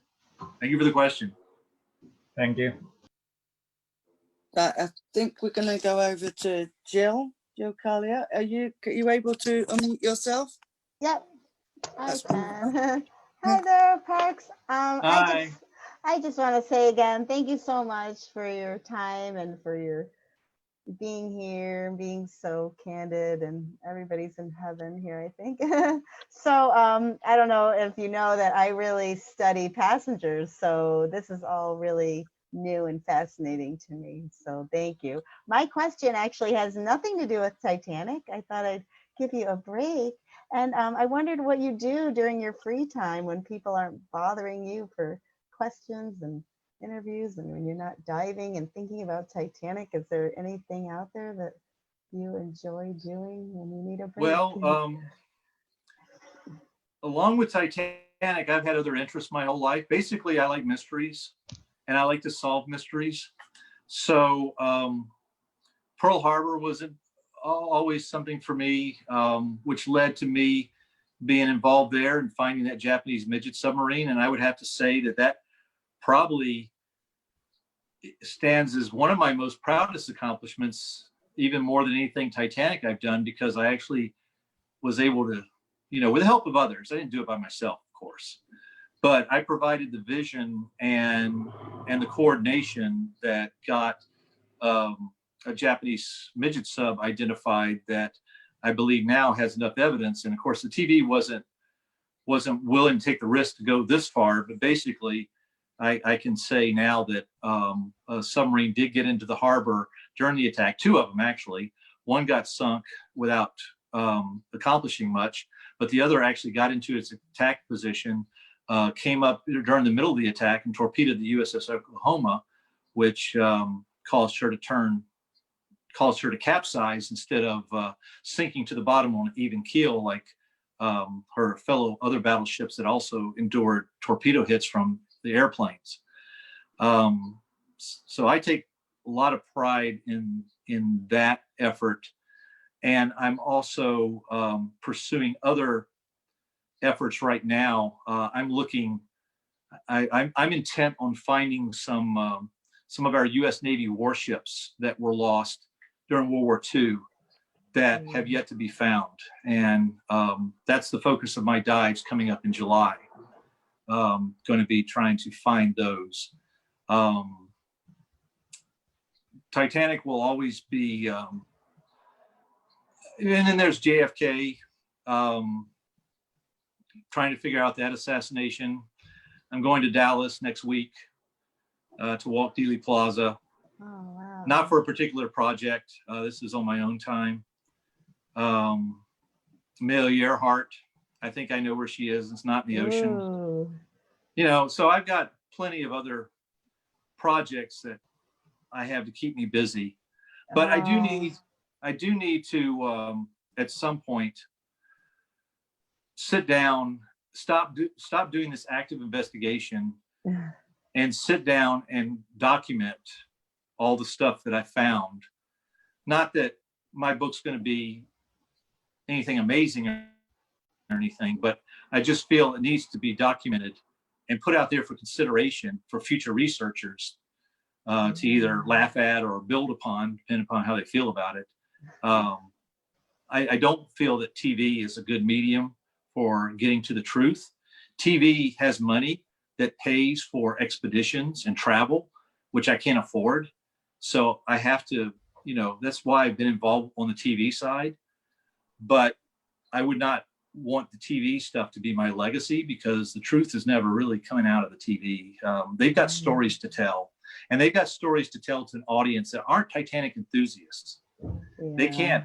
They can't get the numbers appealing only to us Titanic enthusiasts. They have to tell engaging stories that an audience, that a layman would understand and get. So that means I need to write a book or two. Yes, we love that. But I got to stop doing that. Maybe after these dives this year, maybe I've gotten to that point where I can sit down and write Titanic. I think there was a question that may come up. Well, you know what? I'll leave it. When the question's asked. Yeah, I won't answer a question that may. Yeah, because I think Joanna's got something about that in there. Thank you so much. I really enjoyed hearing what your other interests were. You're welcome. Thank you. Oh, there's also old cars. I save old cars and sell them for a loss. I don't know why I do that. Wow. How many do you have right now, if you don't mind me asking? Well, I only have 2 right now, but I've had a whole lineup in the past. You like to restore them and bring them back to their... Yeah, I like old cars. Oh, nice. And right now I've got one in limbo because of coronavirus. So we'll have to see. We'll have to see if it gets finished. Yeah, well, we'll keep our fingers crossed for you. Thank you so much. Thank you. I'm going to pass you back to Joanna. Thank you. I think we're going to backtrack a little bit. Right. I think we're going to go to one of our members, Mary Tyrone. Mary had a question initially that was answered earlier. So we're wondering if Mary maybe has another question. Mary? Oh, let me unmute you real quick. There you go. Yeah, I was wondering on the whole thing of the salvage operations. What do you say to people who think of the removal of things like that as grave robbing?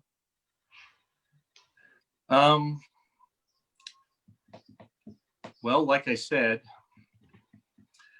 I don't believe the Titanic just belongs to us.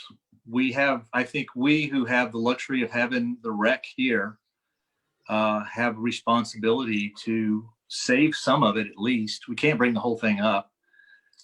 Save some of it at least for future generations, so that future generations can enjoy a personal connection to the ship like we do too. If you say it's a grave site, first of all, I would have to challenge that. We've never seen any human remains at the wreck site. Most of the people died on the surface, which is 2.5 miles away. Anybody that got caught inside the ship as it went under, and all indications from the histories from the eyewitnesses are that most at least got to the upper decks before the end. Even engineers were seen on deck at the very end. It's a myth that they all stayed at their stations and drowned where they were. There may have been a few that did. The ship broke open right, near an engineering space. So I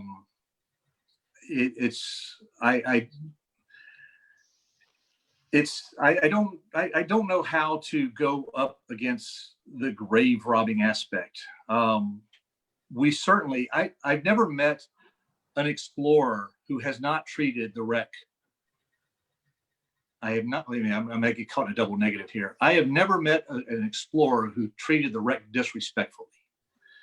Every person I've seen, from Ballard to Cameron to Vescovo, and Victor Vescovo is not a Titanic fan. He planned the Titanic dive as a test dive for the limiting factor, because he was going to take it to even greater depths during his 5 Deeps expedition. But even he understood that you don't treat this wreck lightly, that you treat it respectfully. And as strong and compelling an argument as we made for the historical value of the Marconi transmitter, the original plan to just go in and remove it like you would any other wreck. Any other wreck, you can just, if there's something valuable in there, whether it's monetary value like gold or historical value, any other wreck, it's seen as normal practice to tear down less important or less forensically valuable or historically valuable artifacts like deckhouse structures in order to safely retrieve the valuable object. Only on Titanic where everything is considered sacrosanct. So with that in mind, we have international treaties that protect the wreck. And not everybody signed to it, but the United States is a signatory to that treaty. And as of January of this year, the United Kingdom is a signatory. What that means is you have to, anytime you want to dive on Titanic, no matter what you want to do, you want to go look at it, you want to go pick up an artifact, whatever, you have to get permission from the courts to go retrieve that, or to even just dive. And your permit's going to be considered. For the 2019 dives, we had no intention of retrieving anything. We didn't have any capability of retrieving anything. We were just going down there to look, to assess the condition of the wreck. And our dive permit was approved on that basis. And even so, we had a NOAA observer with us to ensure that we followed the restrictions of the treaty that it's been put in place to protect the wreck. When RMST announced this year that they were going after the Marconi transmitter, and to a large extent, that's my fault. I'm the one that convinced them of the importance of that artifact. Their planned retrieval, their original planned retrieval plan, was done by someone who is expert in retrieving artifacts from other wrecks. And he brought that attitude or that methodology with him. And he could guarantee retrieving it, but it caused a lot of collateral damage. And this caused people to get involved. I decided to remove my support from it. Jim Cameron definitely voiced his opposition to it. And when they took it to the courts said, we agree that the Marconi apparatus is a historically important artifact and should be recovered, but we have not yet seen a plan that can safely extract it while causing minimal collateral damage. So RMST has gone back to develop that plan and will not go forward with it until they develop that plan, take it back to the court for approval, and gain that approval. So it's a question of people who believe that there are spirits at the wreck that should not be disturbed, or even human remains. And then there's people that want to preserve Titanic's legacy for the future and to share with all. I've been lucky enough to go in a submersible down the wreck, and I've seen it. Most people haven't had that luxury. Best they can do is go to a museum and see artifacts that are brought up from it. And so that's what it's done for. And by the way, another restriction that the court imposes is that anybody who recovers artifacts, they have to maintain them in one collection. They do not get disappear into various people's personal collections. Any artifact that is recovered from the wreck lawfully has to go into RMST's collection. RMST has the current sovereign possession status on the wreck. And so it needs to go into their collection. And they have the responsibility, and they take this very seriously, they have the responsibility of maintaining that collection for the good of the public, for the education of the public, not just now, but in the future as well. So it's in best of what I can tell you in answer to your question is there's no wholesale grab bag. There's no grabbing, unsupervised grabbing of artifacts from the wreck. There's no unsupervised tearing apart of the wreck to get at artifacts.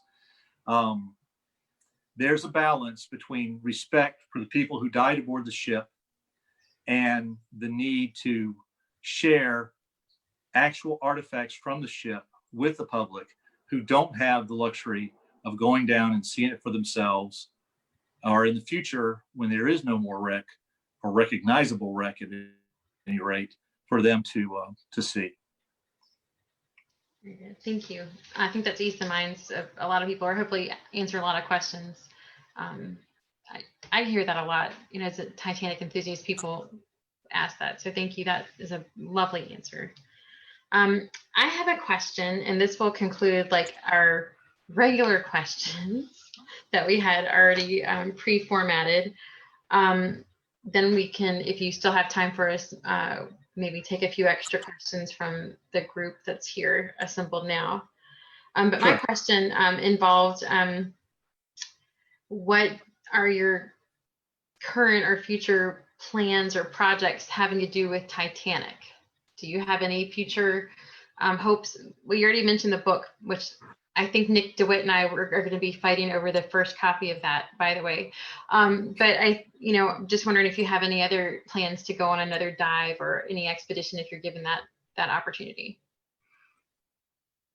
I have no current plans to go back to either Titanic or Britannic. The only plans that I have in my future regarding Titanic is to sit down and document what I know or have come up with over the years. I'm not saying that if I were invited to go, that I would turn down an invitation. But until that time, if that time ever happens, there's nothing in my plans along those lines. So I'm willing at this point to step aside and let others pick up, to go there, see what they have to say about it. I certainly don't think that, well, one of the things that most embarrassed me about the most recent show was that there was too much of me in it.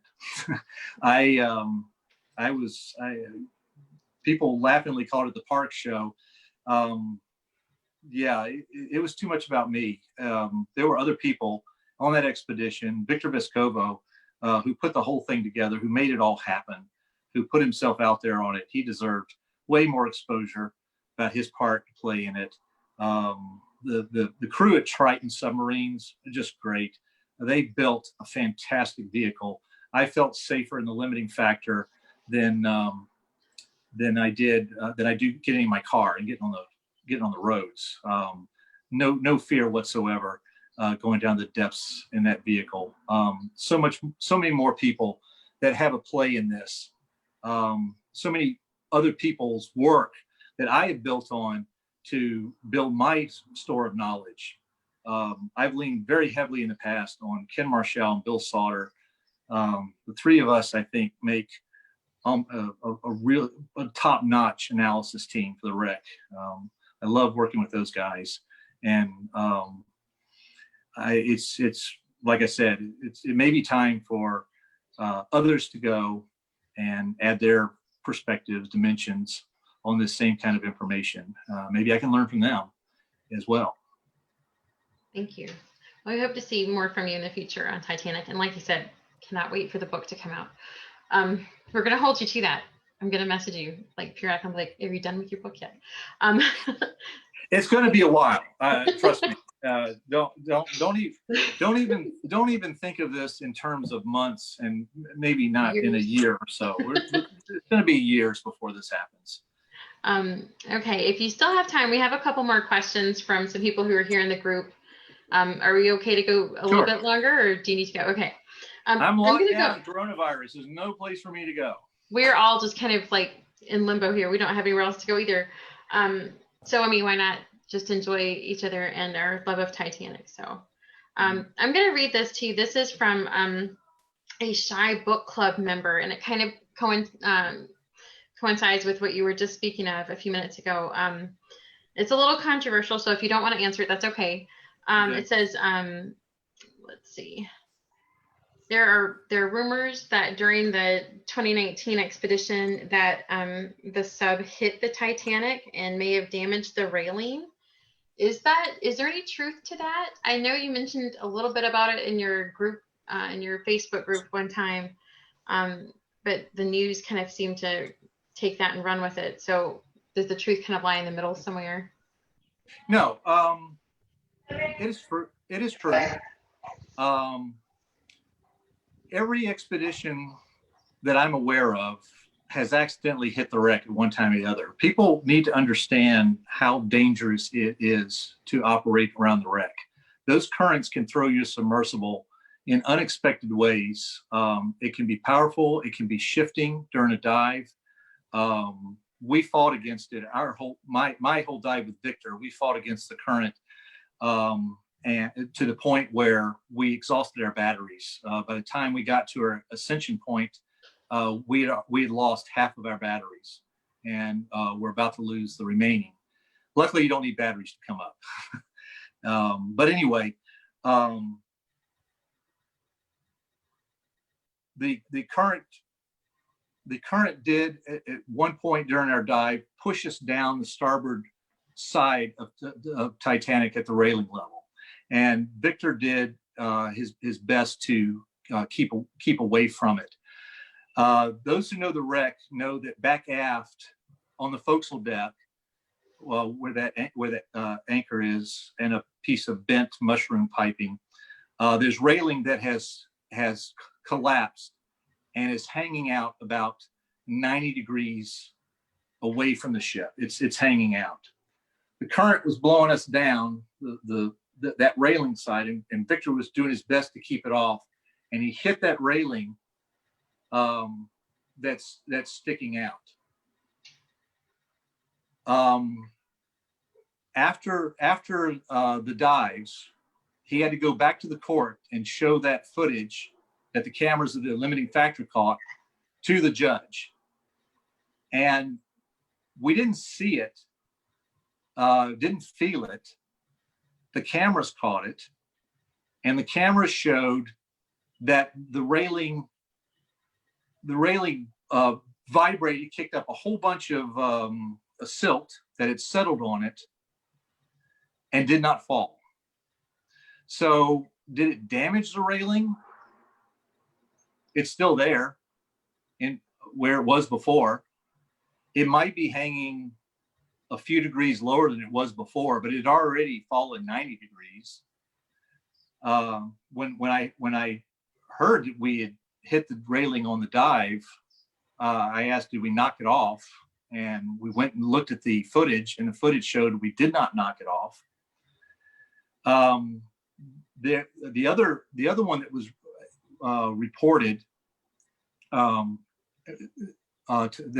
was reported at the time to NOAA, and this is the one that made all the papers, was where on the last dive, which is not my dive, we were placing when the crew of the limiting factor was placing the experiment underneath the bulge under the starboard bow, where it blew out.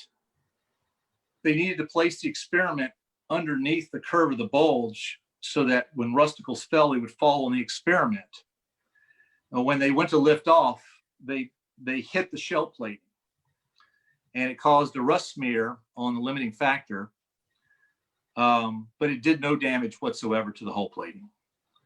So to answer the question, we did hit the wreck accidentally twice in 2019. The evidence shows, the footage shows that there was no significant damage done. I say significant because some people want to define damage down to a gnat's ass. Like, well, if we scrape a little bit of paint off, a little fleck of paint off, that's considered damage. But the judge was comfortable. Actually, what she said when she saw the footage was, that's it? That's what everybody's talking about? That's what's being reported in the papers? She says, it's ridiculous. and considered it a non-event. So there you go. I mean, now, why did that happen? Why was it blown out of proportion? There's a lot of different thoughts on that, which I'm not going to get into because could have legal ramifications. So we'll just I'll let those theories lie where they're lying. I don't need to get entangled in some legal argument right now. Nope. I understand it. That's awesome. Thank you. That's a very good answer, and that cleared up, I think, a lot for. I think everybody would agree. A lot of people. So now we've got a few people in line that would like to ask some questions that are actually here in our Zoom meeting. Mm-hmm. The first one is Christina. I don't know. She's been unmuted. Okay. Here. Hi, Christina. You can go ahead and ask Mr. Stephenson your question. Okay, thank you very much. I kind of have a little bit like two questions. My first one is, my understanding is nothing has been found of the staircase, including the clock and any of the debris fields. I just wanted to see if that was true. And the other thing was, in the Titanic at 100, you were all wearing those 3D glasses. I was just wondering, like, was it like a really good advantage to have those on? Like, did it really give you that much detail, or, is it something that you guys are going to continue with? Okay, so to answer the first question, we've seen balustrades, those iron balustrades from the staircase out in the debris field, scattered about. Ballard imaged a lot of them in the early years, 85, 86, 87. They're not so many anymore. They've either been covered up by silt, which is possible when they lay flat on the ocean floor, and we have seen a couple that have been half buried by silt, or they were picked up by an unauthorized expedition. And there's been a couple of those rumored to have happened. Expeditions that aren't talked about, that were not sanctioned, were not authorized, were done in defiance of the court. I don't know. But that's the most plentiful artifact remaining from the staircases. There's a dome framework lying out in the debris field, which I saw in 2019. We've seen it before, but I saw it again in 2019, so I can verify it's still there. It's the center of the framework of the dome where the chandelier was, that center section. It's got the Greek key design in it and everything. It's just lying on the ocean floor in the debris field. We don't know if it's from the forward or the aft staircase. Thought is it might be from the aft staircase. Bill Sauter thinks it's from the aft staircase because of the dimensions of the oval. Even though it's circular, there's an oval component to it. But the most interesting piece from the staircase that has survived is the D-deck candelabra, which, we talk about the staircase possibly having lifted up out of the staircase hole based upon the experience that Jim Cameron had on his set with the replica staircase. But the D-deck candelabra evidently went aft along D-deck and was spit out the rear end of the bow section when the decks collapsed, because it's lying in the debris field just after the bow section, just after boiler room number 2. We don't think it just followed the bow section down after having left the vessel. It had to have been in the bow section as it planed away to where it is now, and then came to rest there. Then there's other artifacts from D-deck, like from the first class dining salon, that are also in that area. So a lot of material from the first class dining salon and D-deck came out the back end of the bow section when it impacted, and then those decks collapsed. And your second question was? The 3D glasses. Oh, the 3D glasses. Yes, it did. You know, it's great to be able to go in the submersible and see it with your own eyes, but you can't see much out of those viewports, either the mirror or the limiting factor, especially not limiting factor. That vehicle was not built for wreck exploration. It was built to go to the deepest spots on Earth. And its viewport is not ideally suits.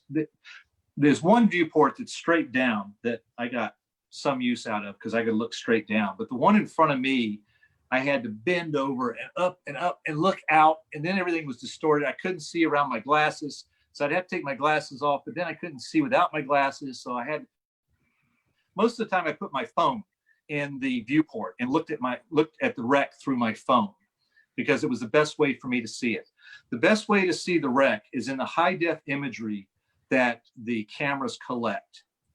And, but again, if you're looking at it without your native eyeballs, you're seeing it in 2D. So the 3D helps you to see the wreck as you would if you were, say, strapped to the outside of the submersible, and not confined by the viewport, not confined by the distortion in the viewport, and just could look around. It is the best way to see the ship. There are things you can see, like one thing that was very important for me to see 3D. But prior to the 2005 dive, I studied thousands of high def images, mostly taken during the 2004 Ballard expedition.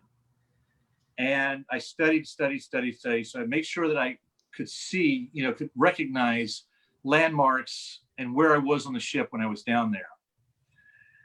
One thing that I didn't notice in the 2D high def images that I studied was something that surprised me when I saw it with my own eyes in 3D.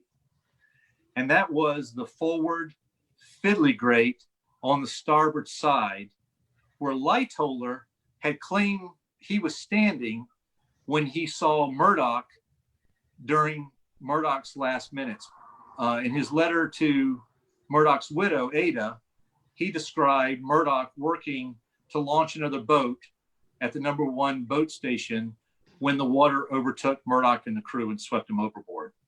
And there have been historians who have questioned that account of events. They also question Lightoller's subsequent description of being sucked up against a fiddly grate, taken down with the ship, and then blown clear where he could swim back up to the surface. I had seen the starboard fiddly grate, the one where Lightoller was supposedly standing in the 2D imagery and looked like a fiddly grate. But when we passed over the submersible and I looked down on it, the one thing I could see with my eyes with 3D was that grate was bowed outward, was up and outward, which if you looked over at the port side was nice and flat. But for some reason, the starboard side was blowed outward as though there was some explosion in that shaft that blew that grate outward. And to me, that's corroborating evidence for Lightoller's description of events and why I choose to believe Lightoller in this matter about Murdoch. And then also the #1 davit being cranked in the outboard position. Those two items together, both from the wreck, to me, corroborate Lightoller's versions of Murdoch's last moments. So yes, 3D, if you're not looking at the wreck yourself, it is important to look at 3D. Another artifact of 2D images is that shadows can be deceptive. You've all seen I assume most of you have seen the face on Mars. It was an image taken in the 70s of a geological formation of Mars. It looks like a human face. And everybody said, oh, it's evidence of, Martians, intelligent community there that built this replica of a face, blah, blah. In subsequent photos that show it from different angles, it doesn't look like a face at all.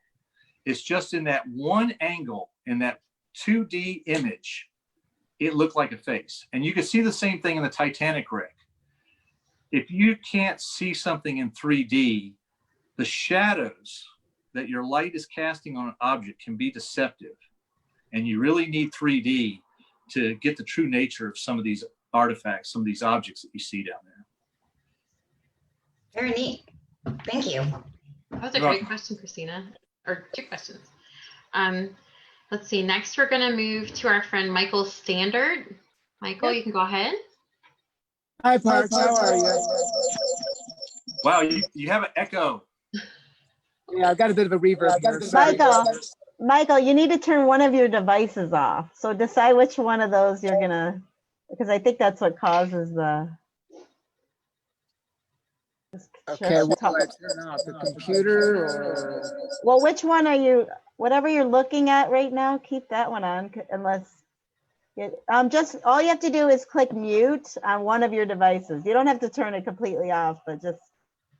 Okay, I turned down the computer. I've had to use my. Oh, that's much better. Thank you. Go. Yeah, you touched on so many issues here. You and I could probably talk all day about this kind of thing. The possible bottom damage to Boiler Room 4. I'm wondering if that might be a combination of the primary damage and then stuff building up as stress is imposed in the hull girdle. They could hear things coming apart. So that leads to the second most important question. Can we even get a bot down into the boiler rooms? Is it safe to do so?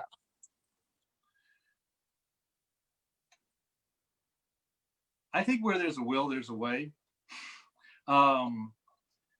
There are places like the swimming pool, the swimming bath, and Boiler Room 4 that are a challenge.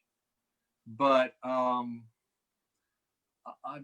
I think that if we really make it a priority and really like devote a dive to it, we could figure some way out.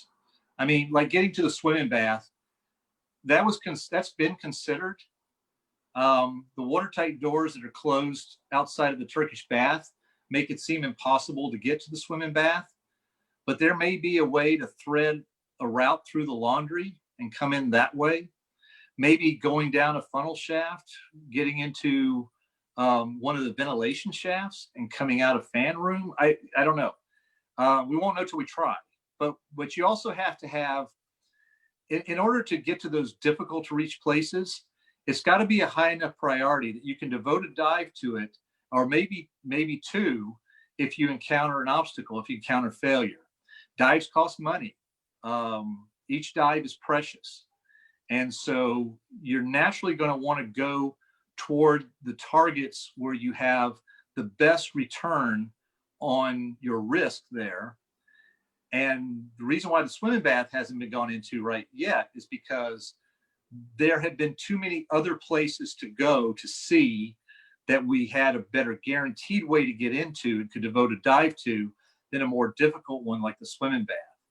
But as we cross these places off our list, and Cameron's done a really great job of covering the accessible parts of the bow, we're left with those more difficult, inaccessible places, those tougher nuts that need to be cracked, that will take more dive time. We'll probably experience a few failures before we encounter a success. And you have to have funding for those dives. A lot of this funding comes from the entertainment industry, who wants something they can show on TV. They're not willing to contribute to a dive that the chances of failure are pretty high. You know, they want almost guaranteed success on those dives. So it's a balance. And, you know, maybe one day someone will be brave enough to say, this is a good enough discovery, a good enough story that will financially support this, and accepting a certain failure rate that's expected to be encountered with those dives. So in order to find out the mystery of Boiler Room 4, we've tried it from the outside. We've had no success. We've got to go inside. Now we've got to convince somebody to support such a dive, to financially support such a dive. Good, thank you. That was a good question. Pure science doesn't seem to be too sexy with a lot of the entertainment industry, so they like to. Oh, I get that. Next, we're going to go to our friend Dan Curley. Dan, you can go ahead with your question, dear. Hi, so thank you, Parks, for doing this. I had two kind of quick questions for you. One, what is the ship behind you on the shelf? Which it's a Lego version of Bismarck. Oh, great, very cool. Yeah, I'm a World War II guy myself, so I'm very interested in that sort of thing. And then my sort of Titanic related one, it seems that there's been at least one dive to each ship that was a part of the story that sank. So like Carpathia, Britannic, Titanic, etc. Has there ever been any interest or talk of anything of going to look for the Californian wreck? I think Californian's been found. I haven't been involved in any of those other dives, but I believe Californian has been dived on. Oh, okay. Yeah, I wasn't, because of the information I saw said it wasn't, but no, you'll probably know better than I would. I just hadn't seen much. But I'm not directly involved.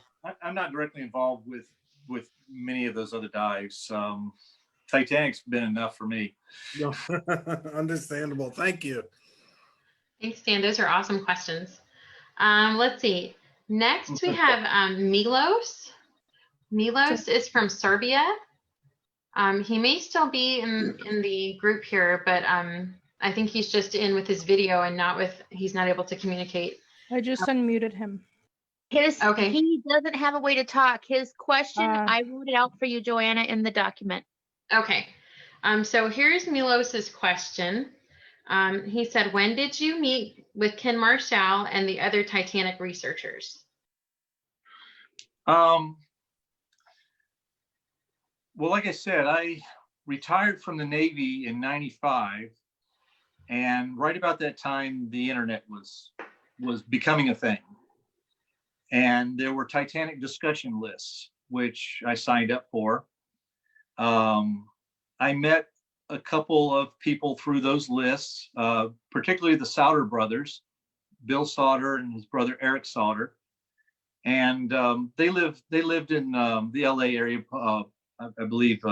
They lived in the LA area, and had several conversations with them.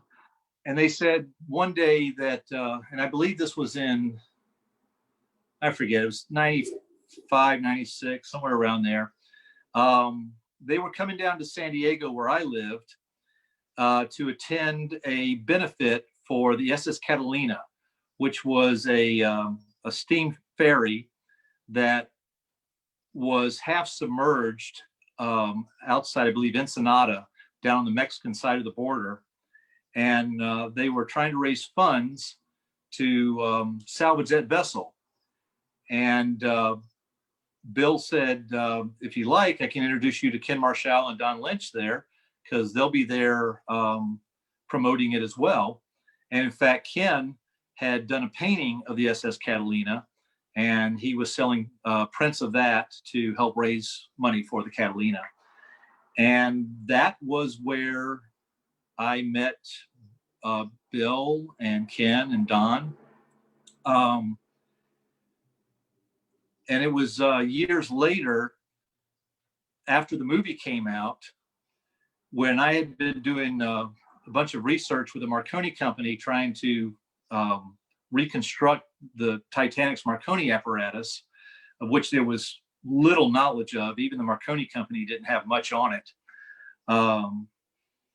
Ken told me that Jim Cameron was going to be going out on an expedition, and with some small bots that might have the possibility of going inside the Marconi room.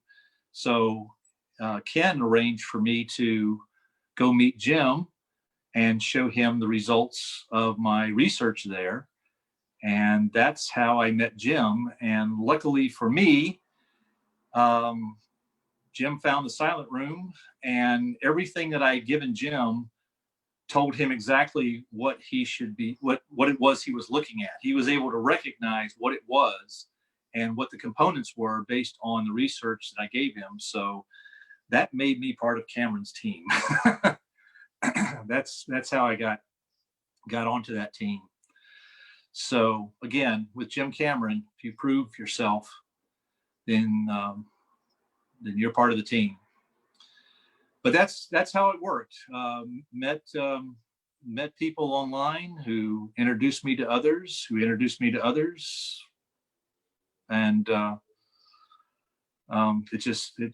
was lucky. I was very lucky. Some of it was due to my hard work. Other was just plain luck.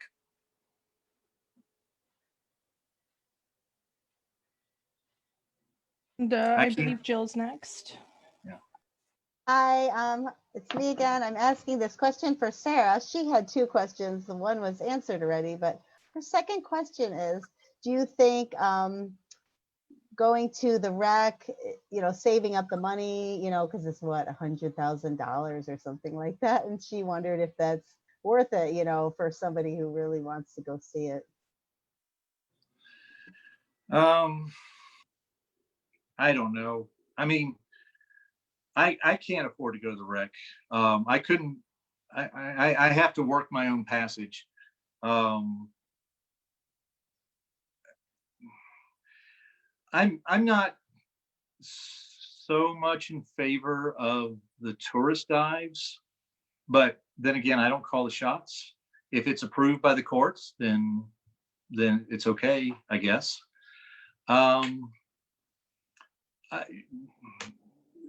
If you're even considering spending that amount of money, I mean, you have two options, or three options actually. Number one, you can say, this is too much money to go down and see a rusty wreck on the bottom of the ocean.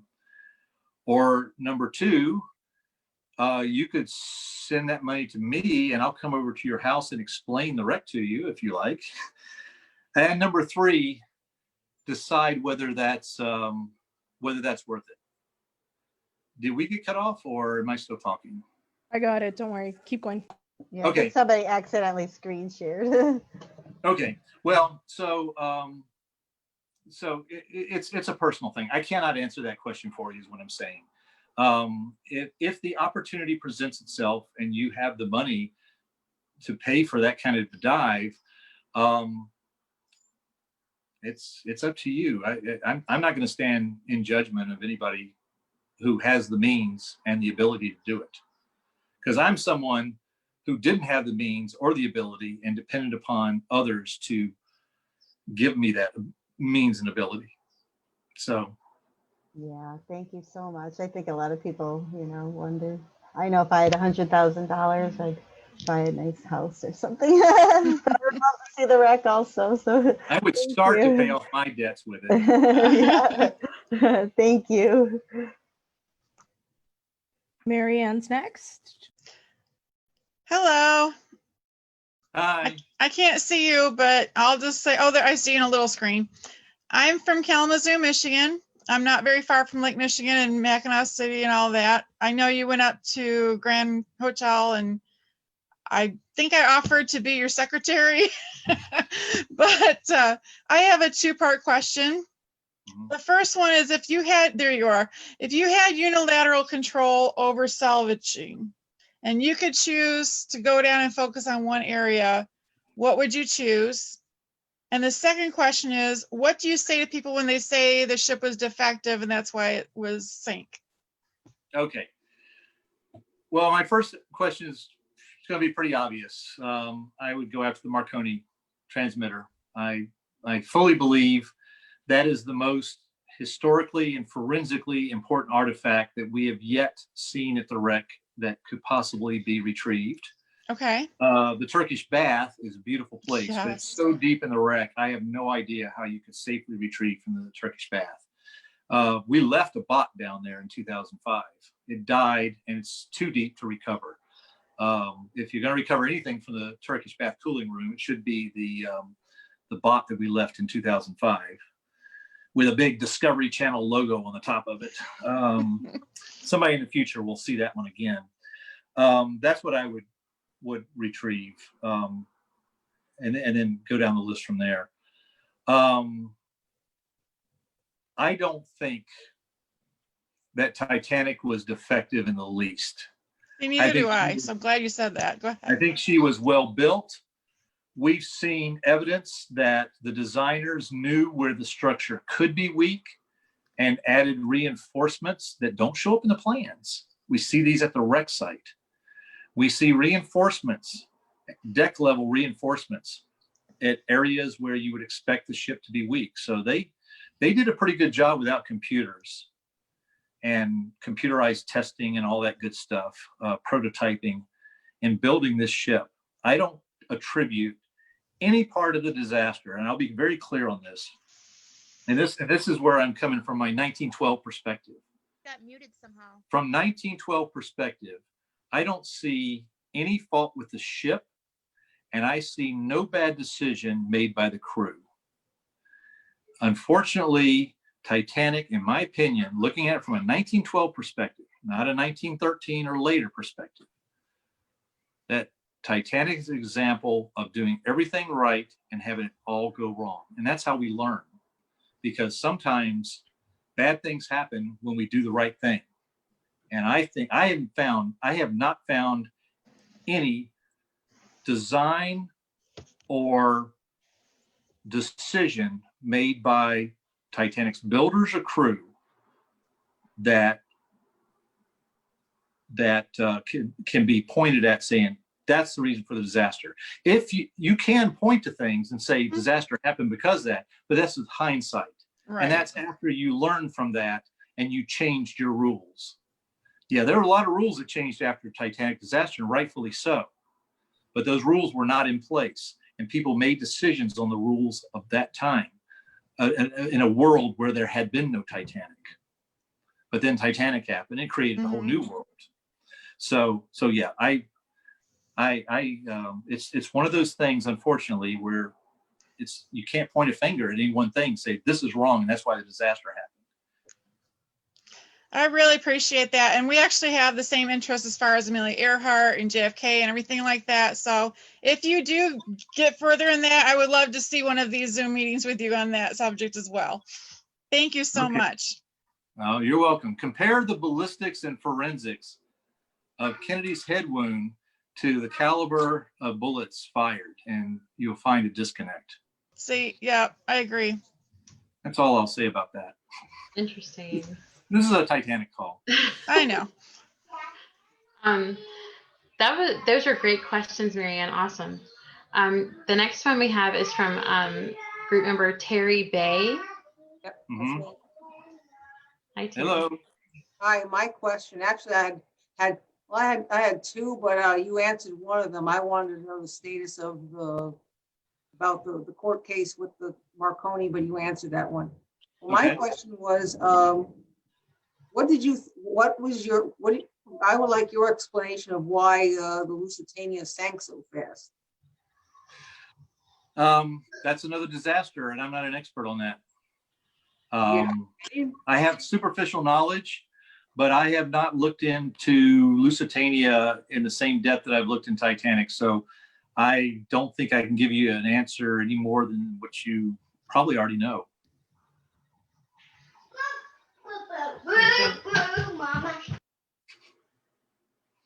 Get my Sorry, my kids are home and that it's no longer quiet. Next question is from group member Matthew Smathers. Matthew, you can go ahead. Oh, hey Parks, good to see you again. It's been quite a while. Hi there. Had a couple of questions, but you answered a lot of them. Oh geez. I had a question with regards, and I think I might have asked this once before in the past, but I wanted to get your feedback again since you were just at the wreck. You mentioned the crumpled pipe on the aft starboard forecastle deck and near the railing that was struck. I wanted to ask if there was any argument, any case for the funnel, the direction of the funnel, for the forward funnel falling, because we talked about Lightaller, the fiddly being blown outward. I was trying to say is if the funnel actually fell in the direction of starboard, contrary to the list as opposed to what we see in most of the animations? Well, first of all, I don't know why the funnel would fall contrary to the list, but the biggest indication I have for the direction that the number 1 funnel fell in is the number 2/4 davit set. It's the aft davit for number 2 station, forward davit for number 4 station. They're linked together as a unit. That's been knocked inboard and is lying on the deck where Chief Wild's cabin used to be. And I see that as an indicator of the funnel falling. Now, I know some people have looked at the starboard wing cab and how it's flattened out, and that the funnel had fallen on that. Actually, I think if the funnel had fallen on that, it would have not only taken out that wing cab entirely, not just flattened it, but taken it out entirely, but it might also have knocked over the number 1 davit, which is still standing. So I don't think it fell forward. I think it fell to port and with a little bit of a forward component on it, but obviously it didn't fall directly forward because the number 2 forward davit is still intact. So it either had to fall in front of that, but then if it got swept aft, it would have taken out that davit. I think it fell right aft, I mean, just barely missing the number 2 davit and knocking the 3 and 4 davit inboard before going over the side. And it may not have immediately gone over the side either. It may still have been held in place by some funnel stays. I don't know. We've showed it in Cameron's animation as still being attached with funnel stays. But that's my biggest indicator of the direction. I don't understand what else would have caused that 2-4 station to be knocked off its base and knocked inboard. I wanted to ask you, just because the fiddly, the intake fiddly directly in front of the number 1 funnel, when Ballard found the wreck in '85, the port bulwark of that fiddly was standing perfectly vertical, but everything from the middle to the starboard side of that fiddly was crushed flat like an empty soda can. And it was, since it was directly in front of the stack. That's why I wanted to ask you about that. And that's a possibility too. It's a possibility that the funnel crumpled forward, like Cameron showed in the movie, may have hit that, then gone under, and could have come down on the other side. I don't know. I don't know. And there's also the possibility of other. Well, no, I don't want to go down. I don't want to go down that road. I don't know. Like I said, what has primarily caused me to feel that the funnel fell to port, and the reason why when people ask me that for their models or for their animation or whatever, I'm going to say that my read of the evidence shows that those davits are pretty stout structures, probably more stout than that intake hood. And could it have hit both? I'm rolling that through my mind right now to see if there's some possible way. It's hard to tell. There's a lot of chaotic things that go on during a ship sinking, and something sounds kind of silly in one breath might actually have happened. I don't know. So that's all I can really say about this right now. I cannot come up with any other scenario than the funnel that's able to knock those davits inboard. I don't have an answer for the intake hood either, but I would favor the davits over the hood as an indicator. Could it have done both? Might have. I don't want to go speculate on that in this phone call, though. I'd want to think about that a bit longer. And I haven't really thought about this until you brought it up like this just now.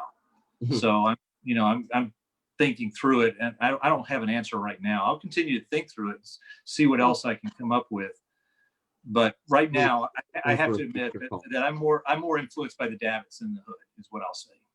I got you. And I wanted to, again, to just thank you for this call. And there was just one other question that I had, and it was actually just not unrelated to Titanic, but I was trying to make a Titanic video of my own. And I wanted to because I tried messaging you, but I know you're super busy. I wanted to ask you while you're here. James Cameron made his bot footage available online for public education and on SciArc, but SciArc Archive, they no longer seem to have it. It's perpetually loading. And I was just wondering if I wanted to include this footage. I mean, obviously I credit Cameron and Lightstorm Entertainment, but if I wanted to use this footage that I got from SciArc before they pulled it, who would I contact? Where would I go from there? Or can I just go ahead and use it? I think you can. SciArc is a publicly accessible site. I think that by letter of the law, you could use it with a proper accreditation, like to SciArc and Jim's production company when he was diving was called Earthship Productions. It was a spinoff of Lightstorm Entertainment. That production company is now dormant because he's not doing expeditions anymore. So I would include, as a courtesy to them, Lightstorm Entertainment also, or Earthship Productions, either or, I think. If you really wanted to be gracious, you could send a message to Lightstorm Entertainment, which you could Google, get off the net, and tell them what your intention is. You don't necessarily need their permission to share what's already publicly accessible. This is the first I've heard that the SciArc videos are no longer available. I'm not aware of that. I know Jim's intention was that those videos would be forever accessible. And in fact, he's been working with RMST and has been for many years, including previous administrations of RMST up to the current one, always trying to explore a way to have a common publicly accessible library of dive imagery, to include Camerons, to include RMSTs. Victor Vescovo is certainly interested in any of his dive footage being publicly accessible, but right now it's owned by Atlantic Productions, and even Victor doesn't have a say in that. But maybe now that their show is done, Atlantic would also accommodate donating the imagery into a common library that can be publicly accessible. That's the goal, and I know that's still Jim's goal. So, this is people's intellectual property that they paid for, they invested in, so they do have the authority to either keep it themselves or make it publicly available. But we continue to try and make the arguments to make it accessible to the public. It's certainly when RMST or anybody goes to the court to petition for approval of a dive order, a dive plan, it does look well for them to have demonstrated in the past the intention to educate the public on Titanic. So I would think, this is just me talking, this is just my personal opinion, I think it actually would be in their best interest to contribute dive imagery from past expeditions to a publicly accessible archive, so that they can demonstrate their commitment to helping educate the public about Titanic, which is one of the prime motivators for approving dive plans by the court. So we'll see. It's an ongoing process. It's not a done deal. Conversation keeps going at a certain pace. May not be as fast as we'd like, but it's not a dead topic.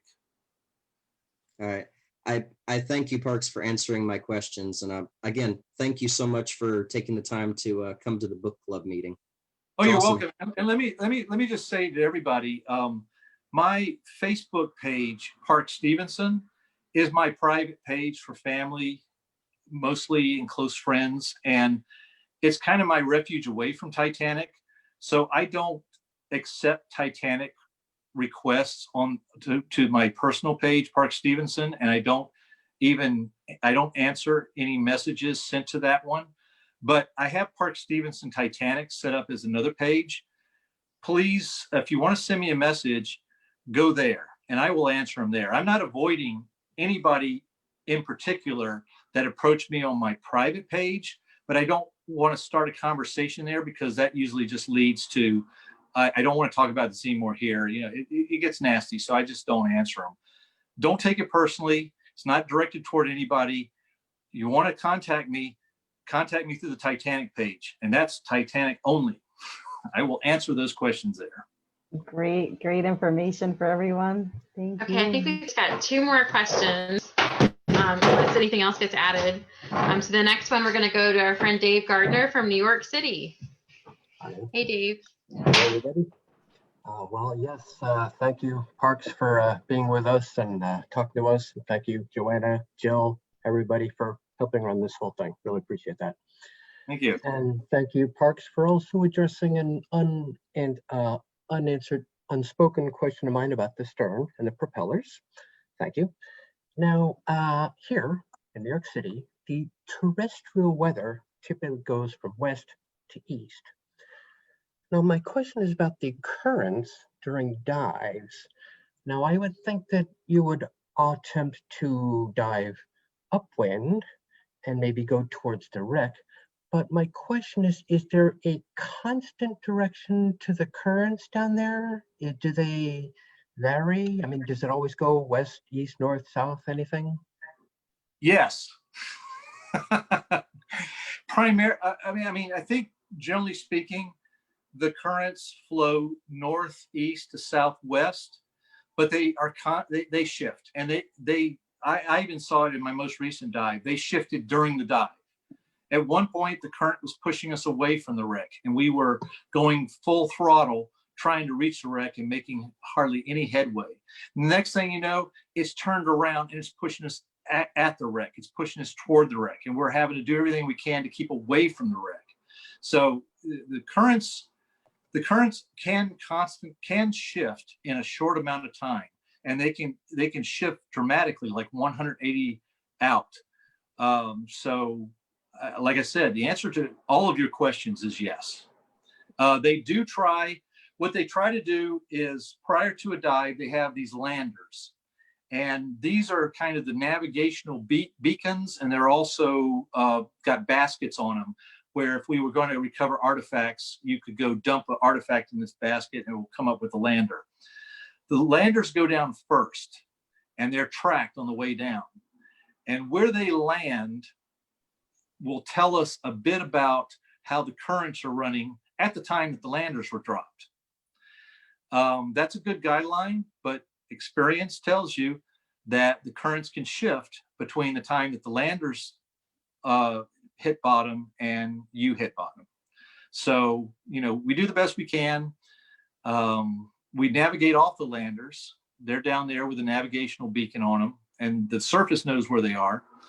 So, but I'll give you a good example of how this can really mess up your plans. On my dive, we had a plan. And the plan was, we were going to go to the bow.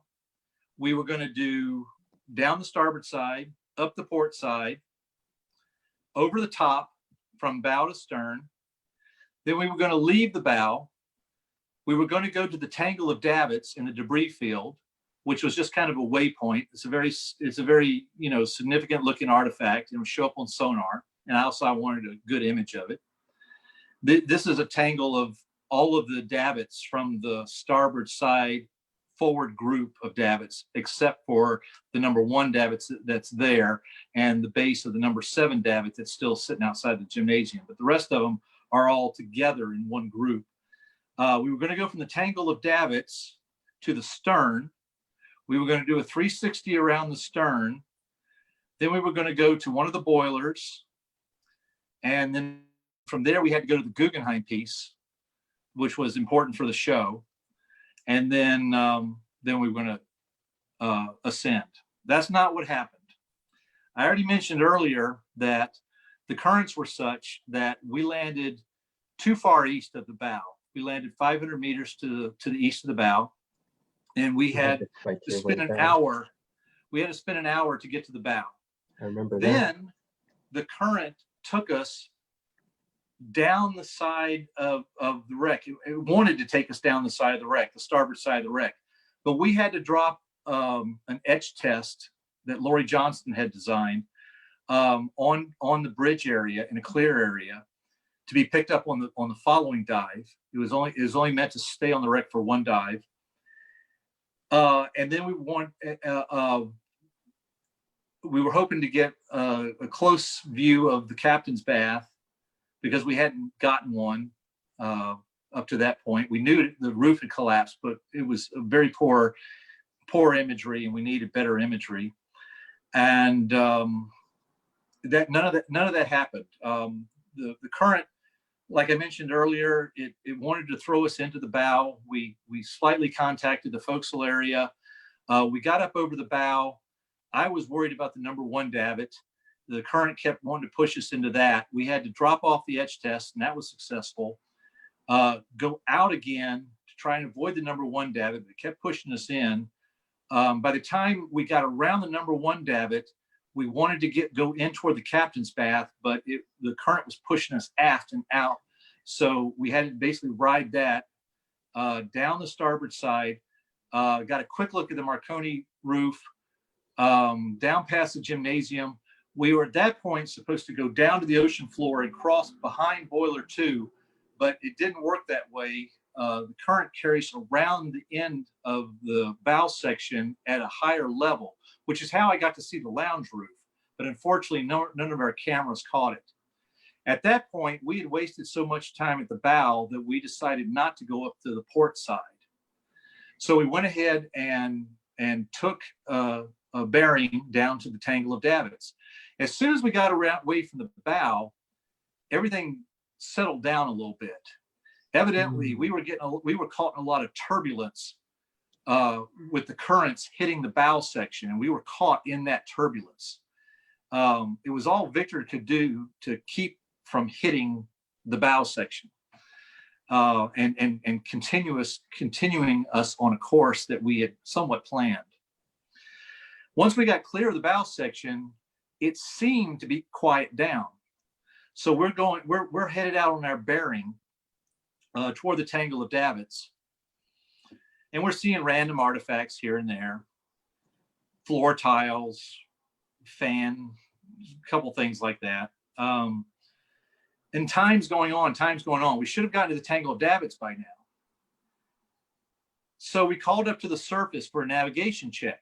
Now, when we talk to the surface, we talk acoustically. It's not a radio frequency link, it's an acoustic link. They can monitor the progress of the limiting factor of not only the landers, but the limiting factor too, as we're going around the wreck site. And we called them for a position check, and they couldn't hear us. And we tried this a couple of times, and we were getting no response. What was happening is that there were some whales out there having sex or something, very noisy, making a lot of noise. They were blowing out our acoustic link. The ship couldn't hear us. We couldn't hear the ship because these whales. Thing on Earth, the whales. Making a lot of noise, right. So time was really going on. We really should have gotten to the tangle of davits by now. Still nothing. Finally, Victor picks up something on sonar. So I think I got the tangle of davits. Finally, okay, good. We get up to the area, and I see, he says, I got something out here. And I say, I'm looking at my viewport, and I say, I see a natural formation. He goes, no, I've got a man-made formation out my viewport. I looked at his viewport, it's a straight line. I go, well, that's not the tangle of davits.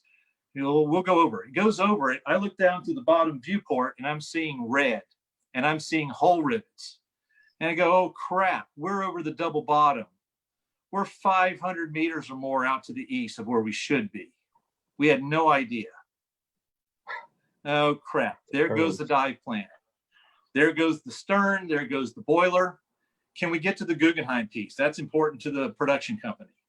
Okay, I did a snap bearing from the double bottom piece, as a forward double bottom piece, over to where the Guggenheim piece should be. And luckily, we hit it straight on. So we got that. Production was happy about that. We weren't after the dome framework, but I saw it on a rear camera because I knew it was near the Guggenheim piece and got to see that. And so I said, okay, well, the dive plan's out the window. We got to cross over the debris field on our way to our ascension point. Is there anything we can look at? Well, that's Victor asking. I said, let's go to the tower piece, because we've seen on the tower piece the remains of Thomas Andrews' bathroom, the remains of his stateroom. Nice. Let's go film that. So we went to the tower piece, which wasn't so difficult to find because, like I said, it's about the third biggest, wreckage down there after the bow and the stern. Although I didn't recognize it at first. We got to the tower piece and I had some landmarks that I knew about it to help me recognize it, but they weren't visible. I knew I was over a assembly of decks, but I wasn't seeing all the things that I knew was the tower piece. So I asked Victor to go up high and look down on it. Once I got up high, I could tell that it was a tower piece. I got my bearings again, and I saw that the uppermost deck, which was the underside of C deck, had collapsed. And that had taken a lot of my landmarks with it. There was a deck bench end up there, pristine, beautiful, just sitting on top of the underside of C deck, and now that was gone. Like the I have no bookends, idea those where it is pretty now. things. Yeah. But we got around the side, and then we filmed the remains of Thomas Andrews' stateroom and bathroom, and went to our ascension point, running out of batteries along the way. We had expended all of our batteries fighting the current, and the current had just totally made mincemeat out of our dive plan. I did not get to see the stern myself because of that, and I had to look at the imagery from the other dives to see what the condition of the stern was. So that's, yeah, they are not in one direction down there. And another thing is, remember, is Titanic sank right where the Gulf Stream kind of empties out into the Labrador Current. And aboard Titanic, they knew that when they experienced a drop in temperature, when the temperature dropped so suddenly, they had left the warm waters, the relatively warm waters of the Gulf Stream, and entered in the cold waters of the Labrador Current. One of the reasons why our visibility was so bad during our dives last year is because the Gulf Stream was dumping a bunch of particulates into the Labrador Current right there at the Titanic wreck site. So it's like flying through a snowstorm for most of it. All these particulates, which made for bad video.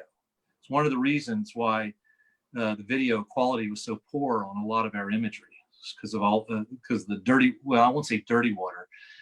It's water with a lot of suspended particulates in it.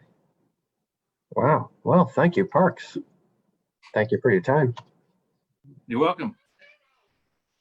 Okay, I lied. I think we have two more questions. I think we're going to turn it over to Richard Holmes for one question, and then we're going to head back to Jill, and I think that's going to wrap it up, okay? Thank you again. Okay. I'm so sorry for the kids. All right, Richard, you ready? Yeah, thank you. Hi, Parks. I just wanted to ask you, since you have such a fascination with Marconi and the whole radio apparatus, and it looks like radio in general, have you ever considered getting an amateur radio license? I have considered it. I've got my little coursework here that I could do. I just haven't had time. I'm jumping from one thing to another, and I got my practice key. I used to know Morse code back in my Boy Scout days, but I can't do it too much nowadays. I wanted to refresh my memory on that and practice again and get a little bit of proficiency, but I just haven't had time. It's just not a priority right now.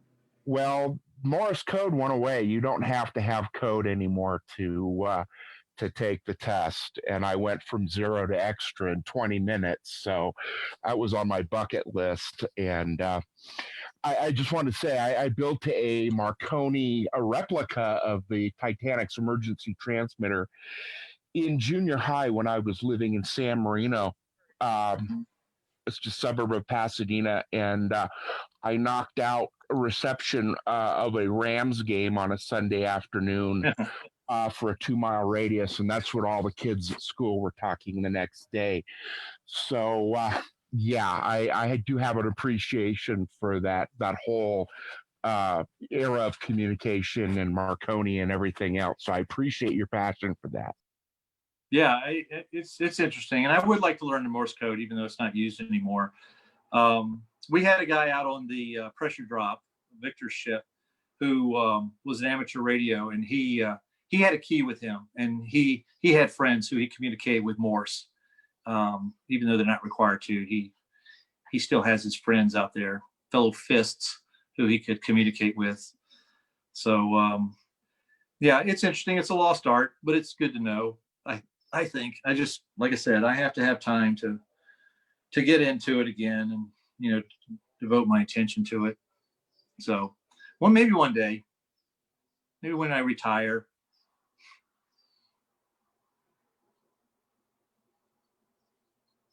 All right. Thank you so much. Okay, Jill. Hey, thank you.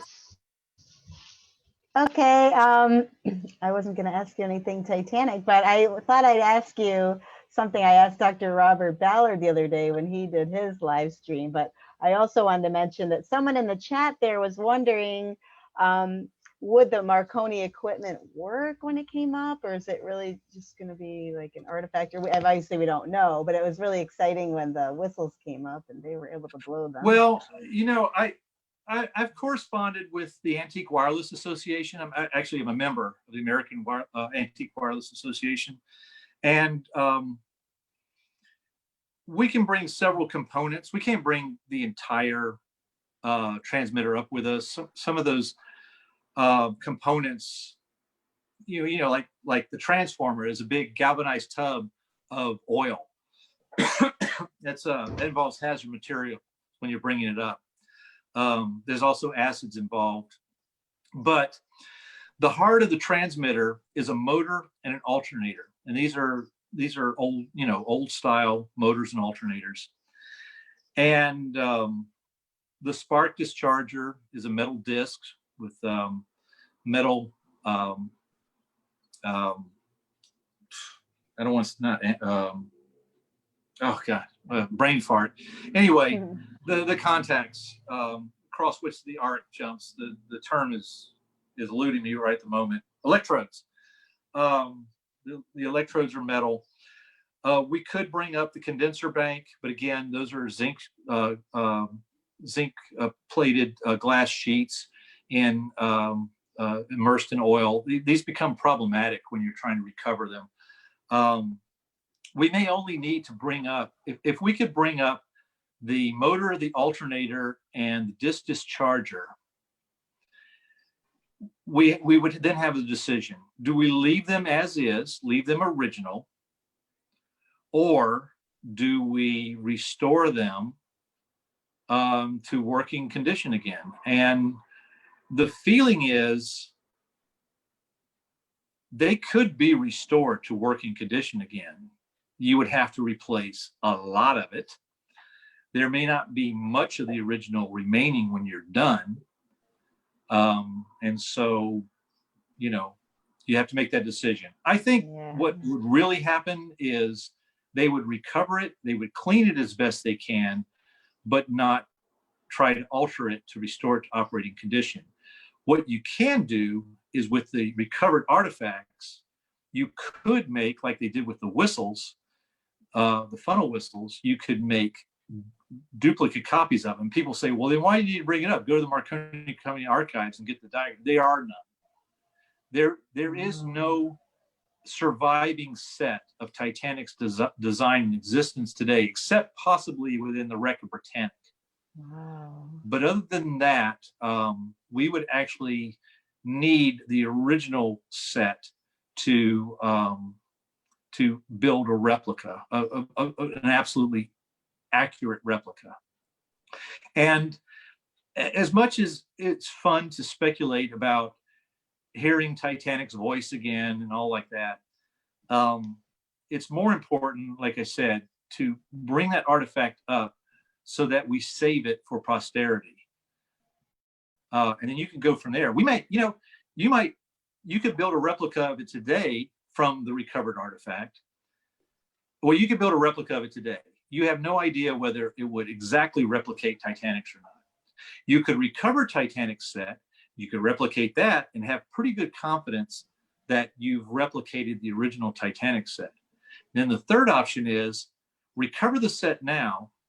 There may be some technology that has not yet been developed in the future that could build us an absolutely 100% confidence replica of Titanic's transmitter. And maybe that's how we'll hear Titanic's voice again. Maybe that's something that we won't have the luxury of because we don't have the technology, but the future would.